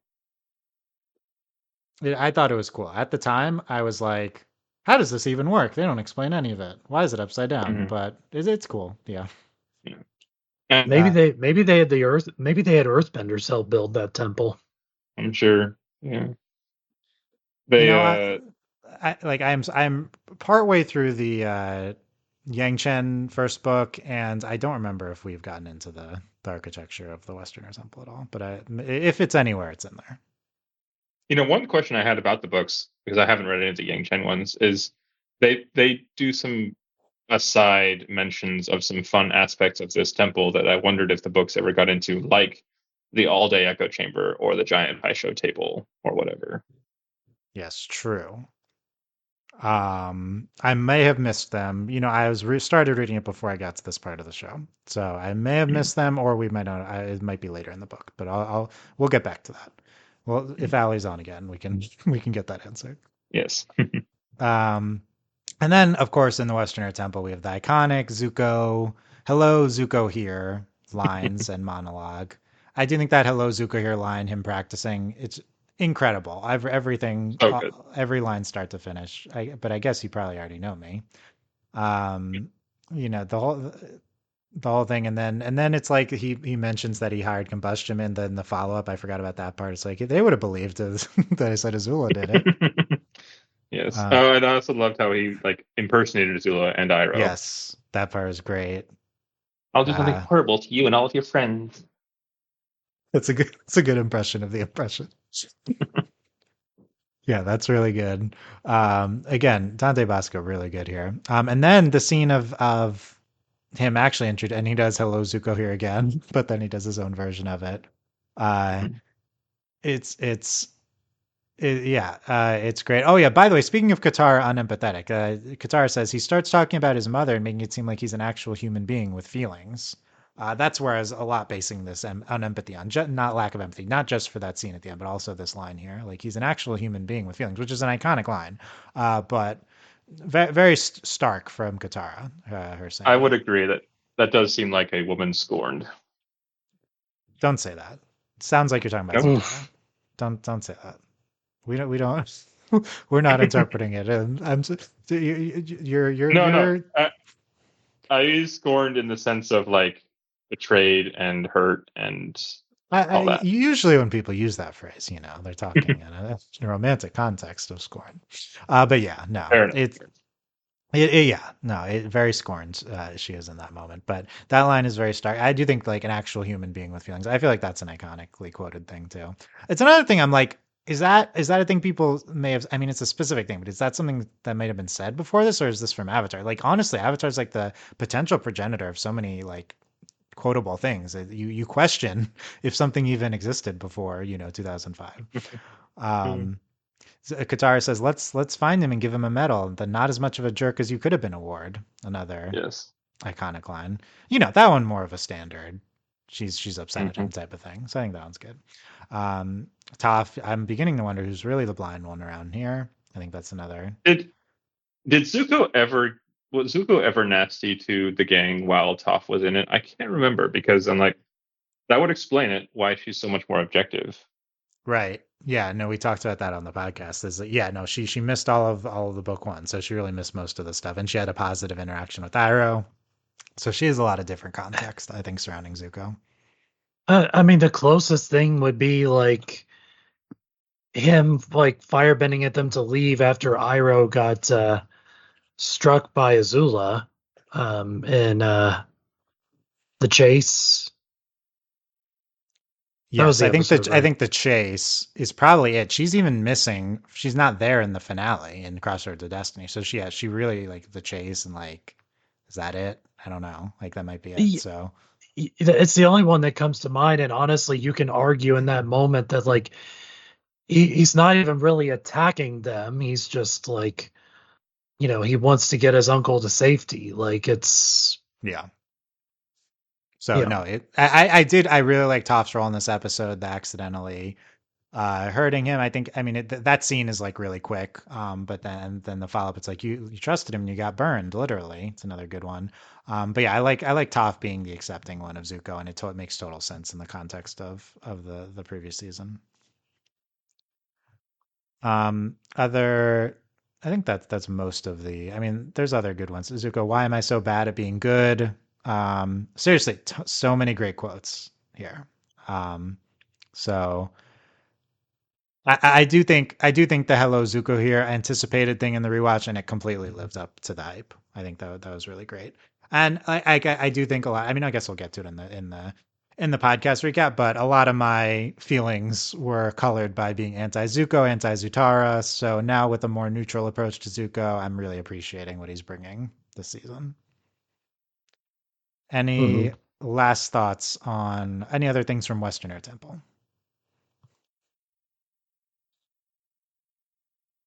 Okay, No. let's Oh yeah, one thing I yes. just I remember us all making fun of the fact that, and we haven't done it here, so I'll bring it up that twice in that episode, all of the side characters just peace out. Like, oh, let's go Yes. look at our tunnel. It was very funny. Yep. Yep.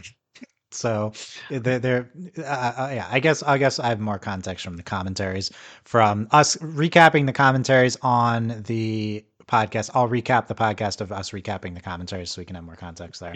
Uh, but that was a fun thing because the DVD that's a unique part of those podcasts is the DVDs came out so that also the commentaries were out right away so we could immediately listen to what Mike and Brian had to say about those 4 episodes. Weird moment in time in Avatar. Okay, should we get to, because we're running long on time, we will potentially have to abandon other topics. Should we get to the recapping the other podcasts? Anything else before I get into this? Okay, let's do it and feel free to jump in here. But I listened to parts of 7 podcasts for this one because there's a long break in between the Day of Black Sun and the Western Air Temple podcast, which was in May. So we were weekly throughout that entire break. And I did not listen to all of those podcasts, but I tried to put on some more notable ones for one reason or another. So first, we had the Avatar State versus Katara discussion, podcast 33 in February, the end of February, February 29th, I guess it was a leap year. This one stands out in my mind because I remember I was obsessed with the Avatar State versus Katara topic. I guess this doesn't even make sense if you didn't listen to the old podcast, but I think I've referenced it enough. But the thing that stood out to me here was Jake, we're like, okay, what do you think is going to happen? And then Jake comes up and he's like, okay, in discussions with my contact, which we'll get more into that in the finale. But Jake is like, I think what's going to happen here. This is my prediction slash what came out of the discussion with my contact. Jake says Aang needs to, uh, like find maturity and to balance power and love. And then Katara could come back to him even if he gives her up. Uh, us again, we're literally saying, will he choose the Avatar state or Katara? And Jake's saying, like, through maturity and him balancing these things, Katara, he can have Katara, even though he technically gives her up for the Avatar state.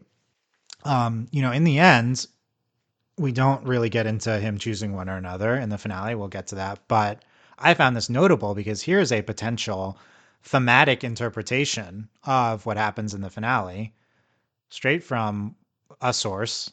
So we'll see who that source is later on. But I found this interesting looking back. I'm like, is this the intent of some parts of production on what is happening with the rock in the back? Is he is thematically finding balance, and that is why he's able to get Katara back. Still, I don't know how much I'm loving the literal interpretation, but I think it's interesting thematically. That was a little hidden gem. We will come back to it, of course, when we get to the rock. So that was the most notable thing, and then I skipped to the end, and I had to go back to hear this theory from Elisa. Oh yeah, I should say who's on each podcast because this. Oh, I don't have it on these ones. But Elisa's on here. Shout out Elisa, who's really great on a lot of these Book 3 podcasts. She says "booyah" at the beginning. That's her iconic line. She says, here's a theory. She says Aang has to stop being the Avatar at the end of the show. Like the show ends with Aang not being the Avatar. The Avatar spirit has to find a new Avatar. Because he picks Katara in the end, so we're going based on the fact that he has to pick one. Yeah, he stops being the Avatar. And for some reason, younger Dylan, I mean, it's a fun theory. Younger Dylan was in love with this theory. I was like, wow, mind blown. Like, Aang's going to choose Katara, and then he's not even going to be the Avatar at the end of the show. So that was a fun one. I feel like that's a little bit of a tropey thing. You give up the thing at the end. So kind of probably good they didn't go that direction, but that could have been interesting. And I have us do a unison wow at the end because I'm like so mind blown from this theory. We do unison wow to end the podcast. Oh yeah, and Mel's not on a ton of these, but she was on this one, and we do have the Mel Hidden Zutara. But there's no episode to do Hidden Zutara, and so she does Hidden Zutara just on the title reveals for the upcoming episodes. She does because we revealed, I guess, all of the titles. So from the source, so she's speculating on potential Hidden Zutara just from the titles, and she says, "Ember Island players, that must be a Romeo and Juliet between Water and Fire Nation people." Is her Hidden Zutara speculation from the title. So there you go, and we have no Hidden Zutara from the rest of from these episodes because Mel wasn't on these podcasts. Jeff, did you have any Hidden Zutara? I just got episodes? One. Okay. Yes. Oh, no. Boiling Rock Part 1. They're coming in hot on the airship, and they're skimming across this boiling lake, and they finally crash. The lake is hot. It is boiling. It is angry with them. This symbolizes Katara's anger with Zuko. But unlike Sokka, Zuko did not get burned by the water. Therefore, there will be a reconciliation, and they will come together. I love the therefore. You have the spirit down of these Hidden Zutaras. And here I thought it was going to go with like boiling water, burning love and passion. Like you got to get so convoluted though. Yeah, you could have just gone boiling and water. It's in there in the title, but I like the extrapolation from there. That's very good. Okay, hopefully we'll get Mel for the finale, and we can have yes. Maybe we'll have dueling Hidden Zutara finale with Jeff and Mel. We'll see.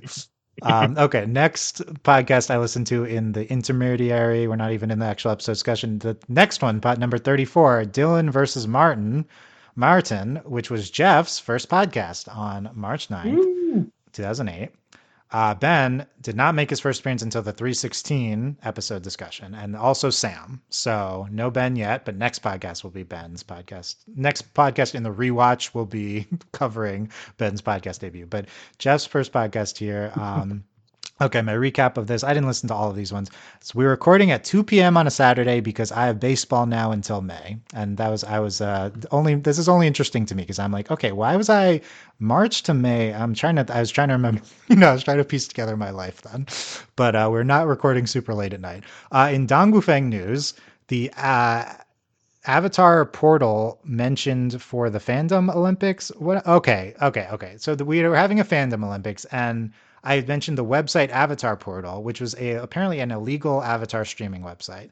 And I guess there's like okay, scandalous that they're part of the Fandom Olympics. But multiple times we reference illegal streaming websites, so I thought that was notable. Like, yes, in 2008 we did have illegal streaming websites. Nothing has changed, I guess. The Avatar portal, I didn't remember that one. Jeff, in Dongwufeng News, Jeff talks about the Dongwufeng blogs. Uh, it's not top of mind, Jeff, all your DF administrative stuff. Cause yeah, you do forget you're a DF admin. I guess you were like in charge of the blogs at some point. There's 7 bloggers. And you had one blog, Jeff. Your blog you said was mostly Wow. about, your blog was about military and music videos, mostly. Oh my gosh, I remember that now. It's crazy. We got to find the old blog posts on the Wayback Machine. I think we could find them.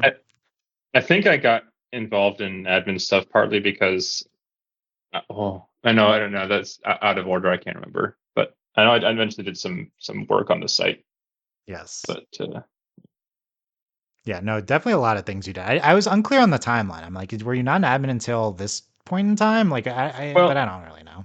It's because like the work I did for the podcast, I was also like the hit count tracker, Mm-hmm. but I thought I made that for our spin-off Twilight podcast, and then It must have been. It must have been before that, unless that happened during book 3. But yeah.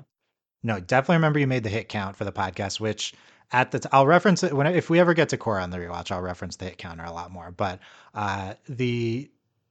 it was impossible at the time to know how many people listened to your podcast, and Jeff like had some sort of metric, even if it was probably somewhat inaccurate. Like even it's still very hard to know even now because podcasts just disseminate to many different places, so it's still hard to know how many people are listening to your podcast. But Jeff had implemented a early hit counter. It was very useful for us.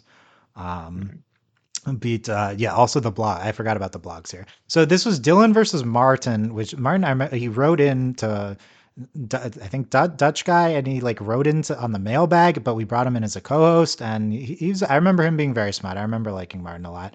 I forgot when I heard this in the Dylan versus Martin discussion, it clicked. Like Martin hated the backgrounds in Crossroads of Destiny. He hates the crystals. I remember that was an iconic Martin opinion. He hated the crystals in the background. And then overall, it was just a lot of I thought we'd be debating, but we're really just like speculating about what was coming up on the next episodes. Me and Martin, and then Jeff occasionally interjected, but it was but we were just going back and forth. That was that podcast. So I thought this would be more interesting, but it was okay. Next one, we had the Zutara discussion, the famous Zutara discussion, famous because there were 14 co-hosts plus me on at once on one podcast, a record 15 people on one podcast that we'd never matched that. We had some that close to that. So April 6, 2008. Zutara discussion in Avatar news. Avatar won the Kids' Choice Award for Best Cartoon. I said, good job, everyone, for voting, even though it was rigged. So that's funny. But yeah, I remember Avatar finally won the kid. This was a big time at the time. SpongeBob always won Kids' Choice Award for Best Cartoon. Kids' Choice was a Nickelodeon award show. This wasn't even a major award. It was just like a thing that was given out on the side. And SpongeBob won the first 2 years, and everyone thought, oh, SpongeBob's always going to win. It's Nick's favorite. Avatar's never going to win. And then Avatar finally won, and so that was a big deal. I reference in the specs, I reference watchavatar.com. That was another illegal website, streaming website. Not too notable. I'm just like, oh, I forget about these websites. There's a third Avatar video game coming out. And then we get to the Zutara, which we know about that. We get to the Zutara discussion, and even at the time, I'm like, the purpose isn't to rant about how bad Zutara is. The discussion is fanon and canon Zutara and the pros and cons. I forget that even at the time we were like cautious and trying to be respectful of Zutarians, So like I feel like in my memory we were like militant, but no, we're trying to be respectful in this discussion.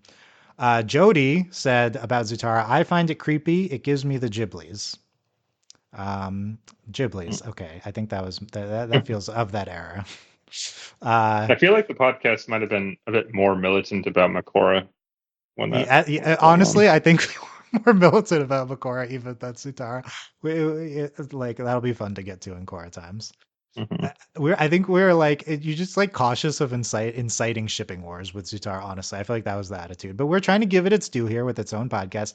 Jake ships Zutara and fanon, but he wishes it was canon, he said. And there's always me and Jake butting heads about that.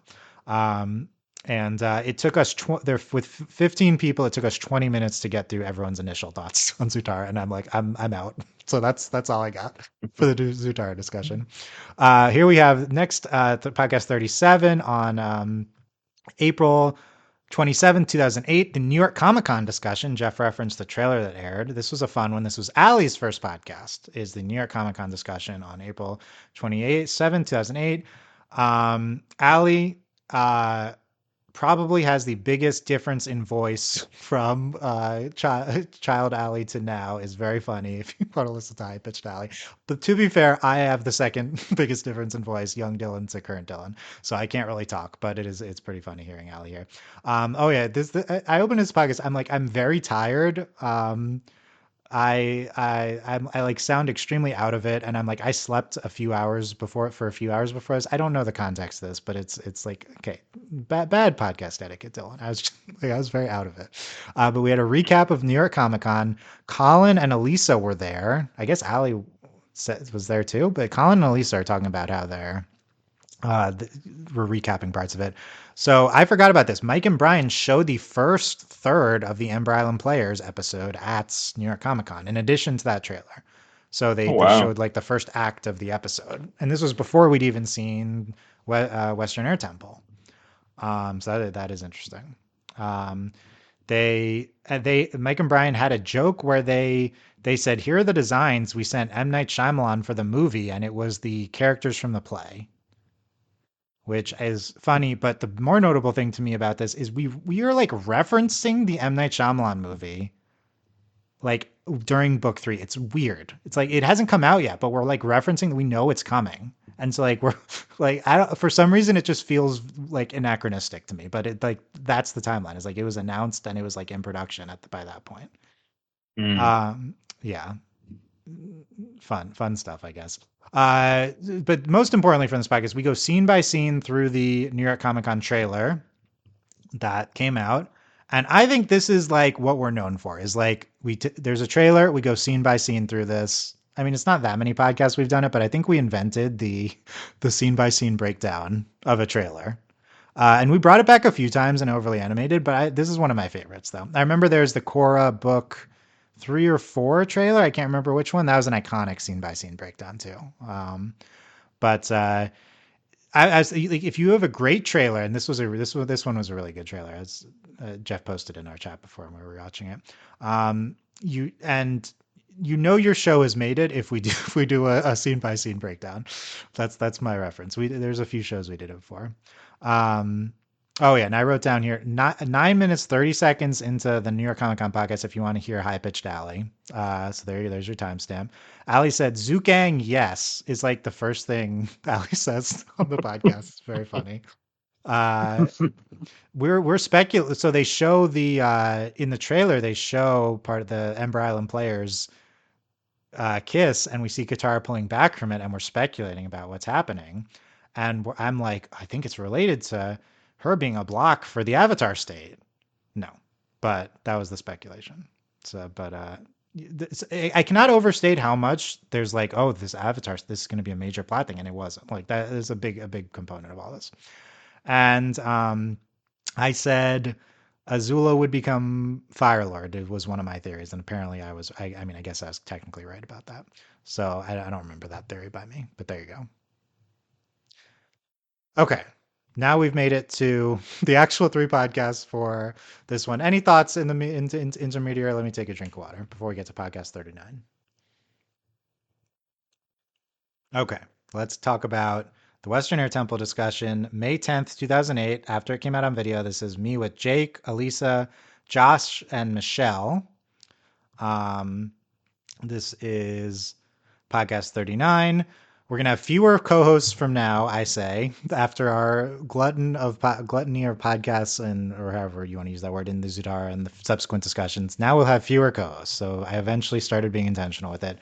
312 to 315 are now being discussed on the podcast since it came out legally on the Book 3 DVD. So we do have spoilers for all of the 4 episodes that came out at once, even if we're just discussing 312 here. One thing I forgot about was that we have music, actual real music songs in the background and the intro and the outro for this part of the podcast. And most of them are Jake's music choices. He picks songs and I put them in the background of the intro and outro, which I would not do now because of copyright fears, but you can still kind of get away with whatever you want on podcast feeds, to be honest. But the podcast choices for Western Air Temple from Jake were Welcome to the Jungle and what wasn't it? Oh yeah, and that was at the end. At the beginning, "Why Can't We Be Friends" was the song in the beginning. Good choice by Jake. In Avatar news, the Sozin's Comet book. This is what I was referencing. The Sozin's Comet book will come out on May 20th. We knew that we were getting spoiled for the finale. It was happening. We had it, and I said Amira already has it with spoilers on the finale. Like someone already knows what's happening in the finale, and it's like 2 months before it's going to air. So yeah, this is the precedent with this movie thing. Like we like everyone knew. I mean, I don't think I knew. I think I was avoiding this, but soon everyone would be spoiled on what was happening in the series finale. And I was very upset that finale spoilers are coming out. Very in character for me. We immediately have commentary tracks. I say that the 312 commentary track with Mike and Brian is the best commentary ever. That was my take. Mike and Brian said it was the most dialogue heavily episode of the series, and I agree with that. And I agree with that now. Fun trying to figure out if I'm saying something at the time or currently. I started off hating this episode, is what I said. I think this episode was rushed. That was 14-year-old Dylan. Yeah, it's weird we're referencing them. Like Shyamalan movie while the show is airing. We were recapping the commentary. Mike and Brent's, this is the part that I referenced. This is me recapping the podcast from 2008. We're recapping the commentary track from Mike and Brian.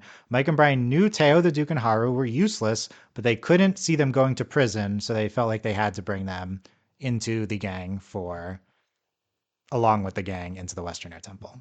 That was at least what I said Mike and Brian said at the time. So there you go. It was so they wouldn't have to go to prison is the answer to why they're there. This is something I was going to bring up earlier, but I say the invasion was so pointless. Plot-wise, we are back to where we were in 209 in Bitterwork before we ever discovered that the invasion exists, because the part of the Western Air Temple is like, I guess we're going back to learning Aang's mastering the elements and defeating the Fire Lord. And I was like, everything is so pointless the past 20 episodes. Kind of true, I guess, but the show's aware of it. I don't know. This is what I'm getting at. Like Avatar is kind of like less fulfilling if you think of it as like a plot heavy, like serialized show. Like that's not the way to enjoy it, I think. Um, I was obsessed that they don't address the kiss. Obviously, Aang didn't acknowledge it. We all expected them to talk about it when Katara said we need to talk. I mentioned this already. All the co-hosts agreed with me. The lack of blushing was weird from them. So even if they didn't talk about it, the lack of like a physical manifestation of what happens, we thought there should have been. Mike and Brian, okay, I forgot about this. In the commentary, apparently Mike and Brian said they had to make the episode titles less specific because somebody was leaking them online. That was us. I don't remember Mike and Brian saying that during the show. I didn't remember them acknowledging it. So that's why they called this the Western Air Temples, because they had to make it less specific. Yeah, I at some point we need to interview Mike and Brian, and I need to ask them about what they thought of the contact stuff. We'll get more into that in the finale. But yeah, I forgot Mike and Brian. Like I need to go back and listen to this commentary track because do they reference the DF contact? Not directly. Wow. I said we didn't discuss this part of the episode. The throttle flap. Going back to the blue sprout, that was my least favorite joke in Avatar history by a lot. I hated the throttle flap joke. Or like even worse than the fart joke? Yes, even worse than the fart joke. I hated the throttle flap joke. I didn't care. I don't care this time. It was fine. Yeah, the death threat we talked about.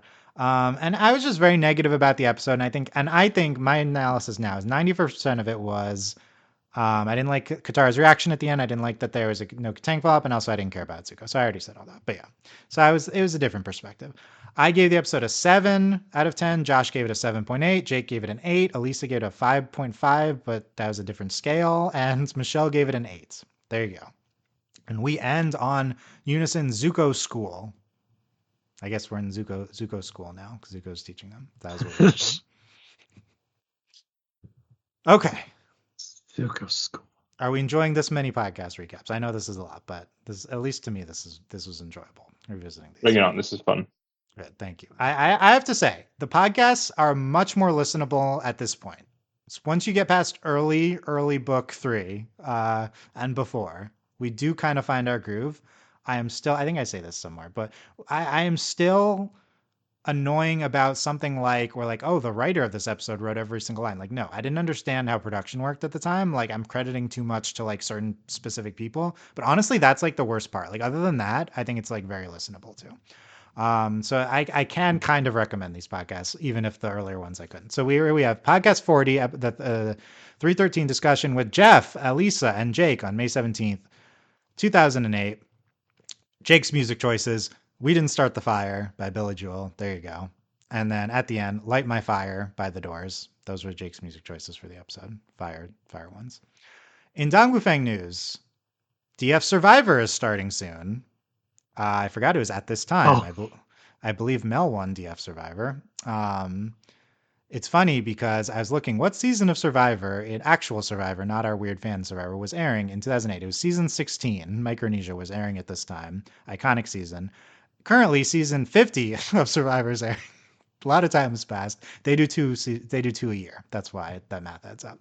But that's pretty funny because season big milestone season 50 is airing now, and they're on 16 at the time. We're old. Okay, Jeff, here you go. And that's how I got into all this. into all what? Oh, into the yes. thing? I took part in the Survivor, and that's how I got on the podcast. Were you a Survivor fan? Is that why you were interested in being on the Dongfang Survivor? I was a fan of Avatar, and I was a fan of Survivor. I also remember self-sacrificing myself at Tribal Council. No, why'd you do that? There was a good reason. There was definitely a good reason for it. I don't remember why, but there was a good reason I offered myself up as self-sacrifice. And then you invited me on the podcast. Like, wow, that was your reward for self-sacrificing. I don't think it was that, but yeah, sure. Let's go with that. That's not really a thing in real Survivor. You don't really sacrifice yourself. I wonder. We got to find the context for this. We have to find what happened here. Something happened. I mean, I can't even remember the last time of self-sacrifice in a season of Survivor. So yeah, but I'm also a fan of like the really old school seasons. Like my favorite has been will always be Pearl Islands. So yeah, that's a great one. Okay, so old school Survivor. Yeah. I don't remember this DF Survivor lore with Ben. That's good. Jeff, I suspect the Flash chat archives are lost to time. I don't know if we can ever extract those from way back. Oh, so I think we're screwed. The actual reason remains lost to time. So I do have some random Flash chat, like I copy and paste it into like a Word document, but I don't think it was done with Things Survivor, unfortunately. I think it was like trivia and stuff like that. I have some archives. Okay. Oh, Jeff. So here you're on this podcast. Here we need to figure out this Jeff lore. Someone shouts your name in the background of the podcast, and then a little bit later we hear noises in the background, and you're like, "It's my stupid friends," or I'm unclear if you say friend or friends, but you're like, who's in the background of your recording at this time? Wow. What stupid friends were going on here? What date was this recorded? This was May 2008. May 2008. I was probably in my college dorm room, I guess. Were you like a freshman in college that year? Yeah, that was my freshman year of college. Yeah. Wow. Yeah, I was gonna say you guys are a little older at the time, so a different context at this point. You're college. You were podcasting in college like I was in Cora, and your college roommate interrupts you during those. That was very funny. Something that's interesting. I was like, "What's going on here?" I was looking for notable Jeff things from this, and this is definitely the most standout. You have some other lines. I'll have to go find that episode. I'm curious now if I can recognize the voice from it. Yeah, listen to that part. That is good. This is Firebending Masters. I thought Aang's dialogue was weird in this episode. Monkey feathers, we discussed that. Jeff, you say the Iroh stuff in this episode messed up your Iroh timeline. and you're really upset that this episode messed up your Iroh timeline. We're discussing that, like, okay, he wasn't evil even before Zuko was born, I guess, because of what they say in this episode. But he's that means he's not evil in the Ba Sing Se flashbacks. We're trying to piece that together here. Yeah. Okay. That makes sense why that would annoy me so much. It doesn't neatly fit in with what they presented previously with the Ba Sing Se stuff. It's you have to kind of like try to form a more interesting view of Iroh in your mind. Mm-hmm. But it could be more complex. Again, I would love for them to get more into this. Uh, me at 14 said the first thing I thought of with the dance, the dragon dance in this episode was the fusion dance in Dragon Ball Z. So I on point with the fusion dance, which it absolutely is a reference to the fusion dance in Dragon Ball Z. But that reminds me that I definitely watched Dragon Ball Z after school when I was like 10, like every day. So there you go. That's where the DBZ knowledge came from. Like I said, we're way more on point with the references than I thought. I thought the use. Okay, so they do the end credits theme, the chanting, right? They do that. They put that into the episode. I did Yeah, that not. was I fun. didn't. I see. I think it's fun. Me at the time, I said I said it did not match the animation and it was sloppily done. That was my take at the time. Which I I think do there's maybe, agree. yeah. Yeah, it There's didn't match the animation. It was lazy, probably, but also it was fun. I think it's fun on the rewatch. Yeah. Yeah. It's funny at the end of this podcast. I'm like, if you ever actually see the end credits, if you ever watch the show online or something, because I guess if you watch it on Nick, they never showed the end credits. So I'm like, people might not have even been familiar with the end credits music. So I thought that was funny. I had to Mm. like explain it. Uh, I will I- say that just that is a pet peeve of mine when you're watching a thing and it's like whisks you off to the next episode immediately and there's no credits, but like you need that denouement. And it yes. annoys me when I see that.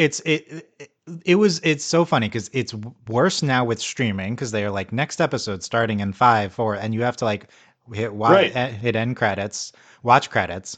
Um, it's so annoying, and it's funny that there's a version of that 20 years ago, which was the fact that they like played a promo over and they put the credits into a small window on Yeah, TV, yeah. and then they muted it and then they played a promo over it.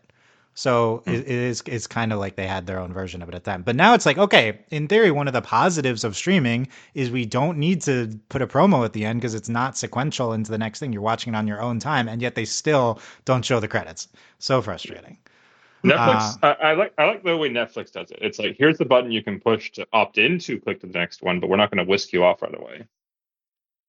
Everything else. That's good if they. I feel like I don't remember. I can't remember who does auto does that or whatever. Yeah, but Paramount Plus it does should be it. like that. Yeah, yeah. Yeah. I, I think like Disney Plus, like they just play the credits. Like I don't, or I think what they do is for some things they play the full credits, and then for some things they like take it off to the side and like recommend stuff, but you can go back to the credits if you want. So Yeah, there's always a way to opt into watching the credits. It's just like you have to hit that button a limited time, and it probably is also dependent on user and what your recommendations are in the algorithm. So it's all annoying. Anyway, they should definitely let you watch the credits. They better not skip whatever the credits are in the movie. They better not skip them on Paramount Plus and Hmm. whisk you away. I'm sure there's some sort of interesting. Will they use the Avatar credits music in the movie credits? Probably not. I'm sure they'll do something else, but that is iconic credits music for sure. I What was hope the it's at credits? least like based on it. Yeah, I'm like, was Korra the same credits music? No, right? It was I different. thought I thought the opening credits of Korra, the music was like inspired by Avatar, but not quite the same. But maybe I'm wrong. Yeah. Well, we got. I'm done. Yeah, I'm in time at the end credits even. But yeah, we got to go back and see how Korra. I think Korra is the abbreviated intro too, right? But anyway, the I refer as a lack of Katenkiss, talking about other stuff that there wasn't in book 3. Okay. Anyway, Jeff gave this episode a 3 out of 10. Jeff said, "I really hated this episode." Wow. Wow. You said we did not need to spend a whole episode on this, and you even called it filler. The F word. Mm. There you go. The other F word. The true. This was really the F word of the time. There's such controversy with the way. I think after you said filler, I'm like, whoa, whoa, whoa, whoa, filler. This isn't like it was like I'm like, no, we don't need the smoke. Like, don't call this filler. Oh gosh. Yeah, Now I'm thinking of the sorry, I'm thinking of the L word joke from the Scott Pilgrim movie. Yeah, okay. That's true. That's true. That was probably around this time too. That was probably around now. I liked the strong opinions from Yes. Jeff though. I liked. I remember watching Pilgrim in theaters around this time. But yeah, I enjoyed Jeff hating this episode. It was funny. Elisa gave this a 5.5 out of 10. Maybe on a different scale. Jake gave it a 6.5. I gave it a 7 and 5/6, or is that a typo? Unclear. Okay. Everyone was lower. Did I give it a 5? Okay, anyway. I feel like I was not too high on it either. We referenced the purple dragon theory and the dark avatar theory and the co-ultimate villain theory. None of these, I mean, the co-ultimate villain theory is self-explanatory. And I vaguely remember dark. I mean, I call everything the dark whatever theory. Like that's kind of a trope now. I don't remember specifically what we're talking about here, but I guess some sort of evil avatar. Purple dragon theory, I have no idea what we're talking about. So I just want to throw that out there. We don't explain these in this podcast, but I wonder what that was. I feel like that I have no idea, but that might have originated from something related to Zuko's dream when he was sick. Oh, I bet that's it. Yeah, I think that's it. I wonder what the additional context is, but I think you're right about that. Maybe it relates to her. So, but yeah, I want to find all these theories from the time. I'm sure we talk more about the dark avatar theory because I've called subsequent shows dark star theory, like Star Wars first. I remember I constantly reference like, are we going to do a dark arc with this character? Like, so if this was the originator, we got to find the origin here. And I said I'm expecting Ko. Speaking of the Ko villain theory, I'm expecting Ko to be in the finale. And apparently we confirmed from the source Ko is going to be in the finale. Like, what are we talking about? No. Like, how do we confirm this? A lot of times I say things and I'm like, oh no, this is definitely happening. And it's kind of unclear if I'm really talking from knowledge from the source or if I'm making something up. Kind of unclear. We ended on monkey feathers for this podcast. Unison monkey feathers. Nice. Okay, one more. Podcast 41. 314 Boiling Rock Part 1. Like I said, we separated them out. Me, Michelle, Josh, and Jake. May 24th, 2008. I remember Michelle. I didn't remember Josh too much. We were talking about this in our chat, but Josh is on these podcasts. Josh is very good. He has a lot of smart things to say. Jake's music choices for Boiling Rock Part 1. Smoke on the Water by Deep Purple. And the end song, this was at my choice, not Jake's choice, is Won't Go Home Without You by Maroon 5. I was a big Maroon 5 stan, and it won't go home without you, I guess, with the family and stuff. They didn't go, But I was referencing "Give Me One More Chance," which I guess is in our friend group. There's a recording of me singing the song. I guess that's what I'm referencing. Anyway, no one's gonna understand this, but to our group, I forgot. It's funny that I'm even referencing that from that song in this podcast. We're recording 314 and 315 podcasts together, but releasing them in separate weeks. We're talking about the anime effects in Avatar. I was interested in what we thought about this at the time. I said I generally like the anime effects. Jake does not generally like the anime effects, but I did not like the hard eyes Sokka with Suki effect. Which I think it's fine, but I do think that's an interesting topic. What did we even think of the anime stuff? There's not that it's not like super present throughout Avatar. Rewatching it, right? Like it's kind of depends on the episode. And speaking of any thoughts on what you guys have thought of the anime effects in Avatar now? I think they're charming. They're not overly used, so and I mean the series is clearly anime inspired, so I think they use the right amount of it in the right situations. Yeah, I think it's fair. I think there's only 1 or 2 episodes I've been like, there's maybe too much, but it's funny on this podcast. I'm like, Avatar's not. I clearly think of Avatar as not anime, but yeah, Avatar is definitely anime inspired, more so than even we thought at the time. Another thing, it's like, will Avatar Studios stuff have this sort of anime effect. So we will see. I already referenced the Suki and Suka rants, so I won't get into that again. But as following up on that, oh yeah, so Josh references Perma PMS Katara. So I don't mean to call Josh out here because I think PMS Katara was a thing that we said at the time in reference to Katara's attitude during this point of the show. And this is obviously a not great thing to say. It's kind of a sexist type of thing, which I think we are aware of and we are like making fun of. We're teenagers, but I thought that was kind of funny in a messed up way that yeah we called her PMS Katara at the time when she's like threatening Zuko's life and other stuff like this. But yeah, did not age well that part. Listening to the podcast. Um, the I already talked about this. Yeah, I referenced most of this earlier in discussion, but overall, this is a really good discussion, honestly, on Suki's role in the show. I think other co-hosts like balanced my anti-Suki takes, and it was more nuanced about Suki than I really remember us being. Because I like in the live action podcast we did like 2 or 3 years ago, and then in the beginning of this rewatch, I'm always referencing like we hated Suki, we were wrong, but honestly, the discussion was more nuanced than I remember. So we'll give us more credit than I was saying before. Um, we were talking about how we didn't think Zuko's cover being blown really made sense in the episode in terms of Sokka was in there with Suki, and then and Zuko intervenes, and then Sokka's cover, So we were talking about how that whole sequence didn't make sense, which I still agree with. I think that was kind of contrived in order to get Zuko unmasked for the rest of the plot. Um, I like play there's like a new song of the like when they're escaping.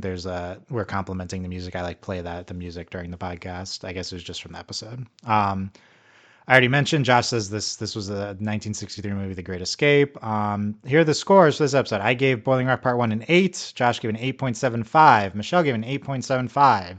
Jake gave it an 8.999 repeating. And we end on a unison hot squat. So there you go. And I already said, yeah, I was actually kind of impressed with some of these podcasts. That's it for the podcast recap. That was a lot. But it's fun to look back on like what feels like a lifetime and a half ago or something. So basically a lifetime ago, longer ago than we were aged at the time, at least me. More time has passed since Avatar than my age at Avatar watching it by a lot. Depressing to think about. Mm-hmm. And yet, a big new Avatar entry is coming out, played now this year. It's so fun. Jeff, we got that in season 2 of the Netflix. So and season 2 of Netflix, and the next Avatar show maybe next year. So, yeah, Seven Havens, as strong as ever, even 20 years later. Jeff, any final thoughts on anything, the podcast, the episodes, anything we've talked about?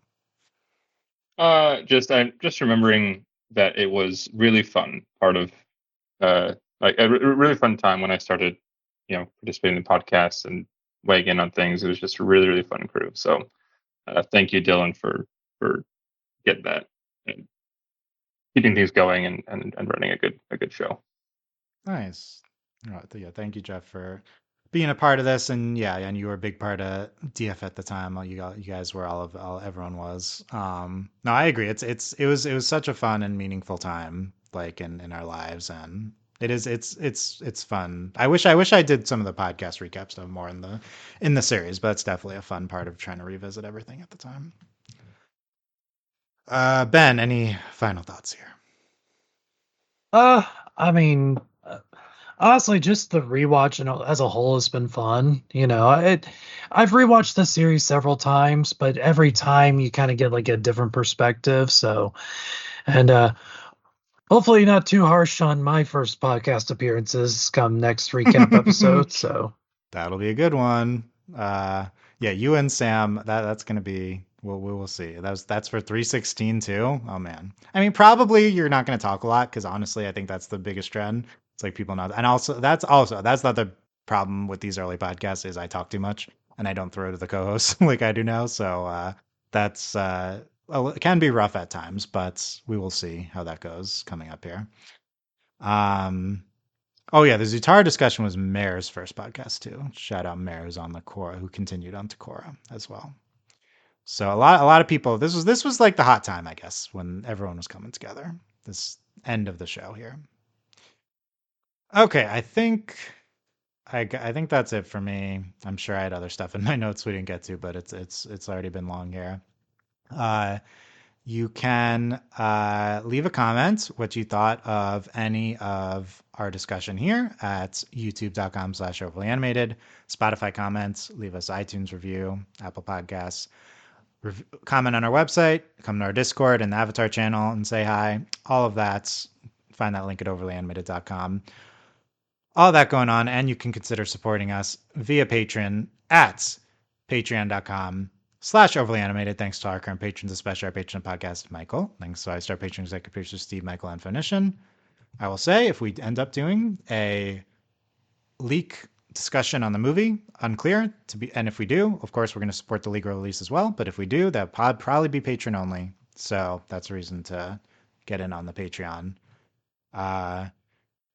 That is all, and I didn't even say all the credits for the episodes. By the way, Western Air Temple was written by Elizabeth Welsh and Tim Edrick and directed by Ethan Spalding. Firebending Masters was written by John O'Brien, directed by John Claire Volpe. Boiling Rock Part 1 was written by Mei Chan in her only written credit, although she's a staff writer elsewhere in Book 3, and directed by Joaquim Dos Santos.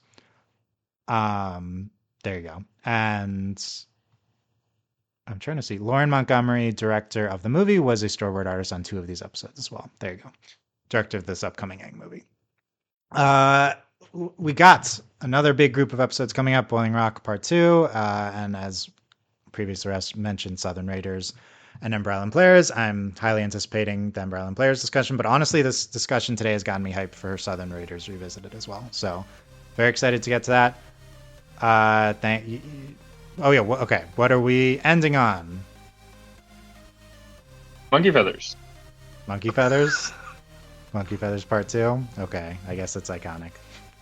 Thanks for listening. Thanks for listening, guys. We'll see you next time. 1, 2, 3. Monkey feathers. Monkey feathers. Monkey feathers.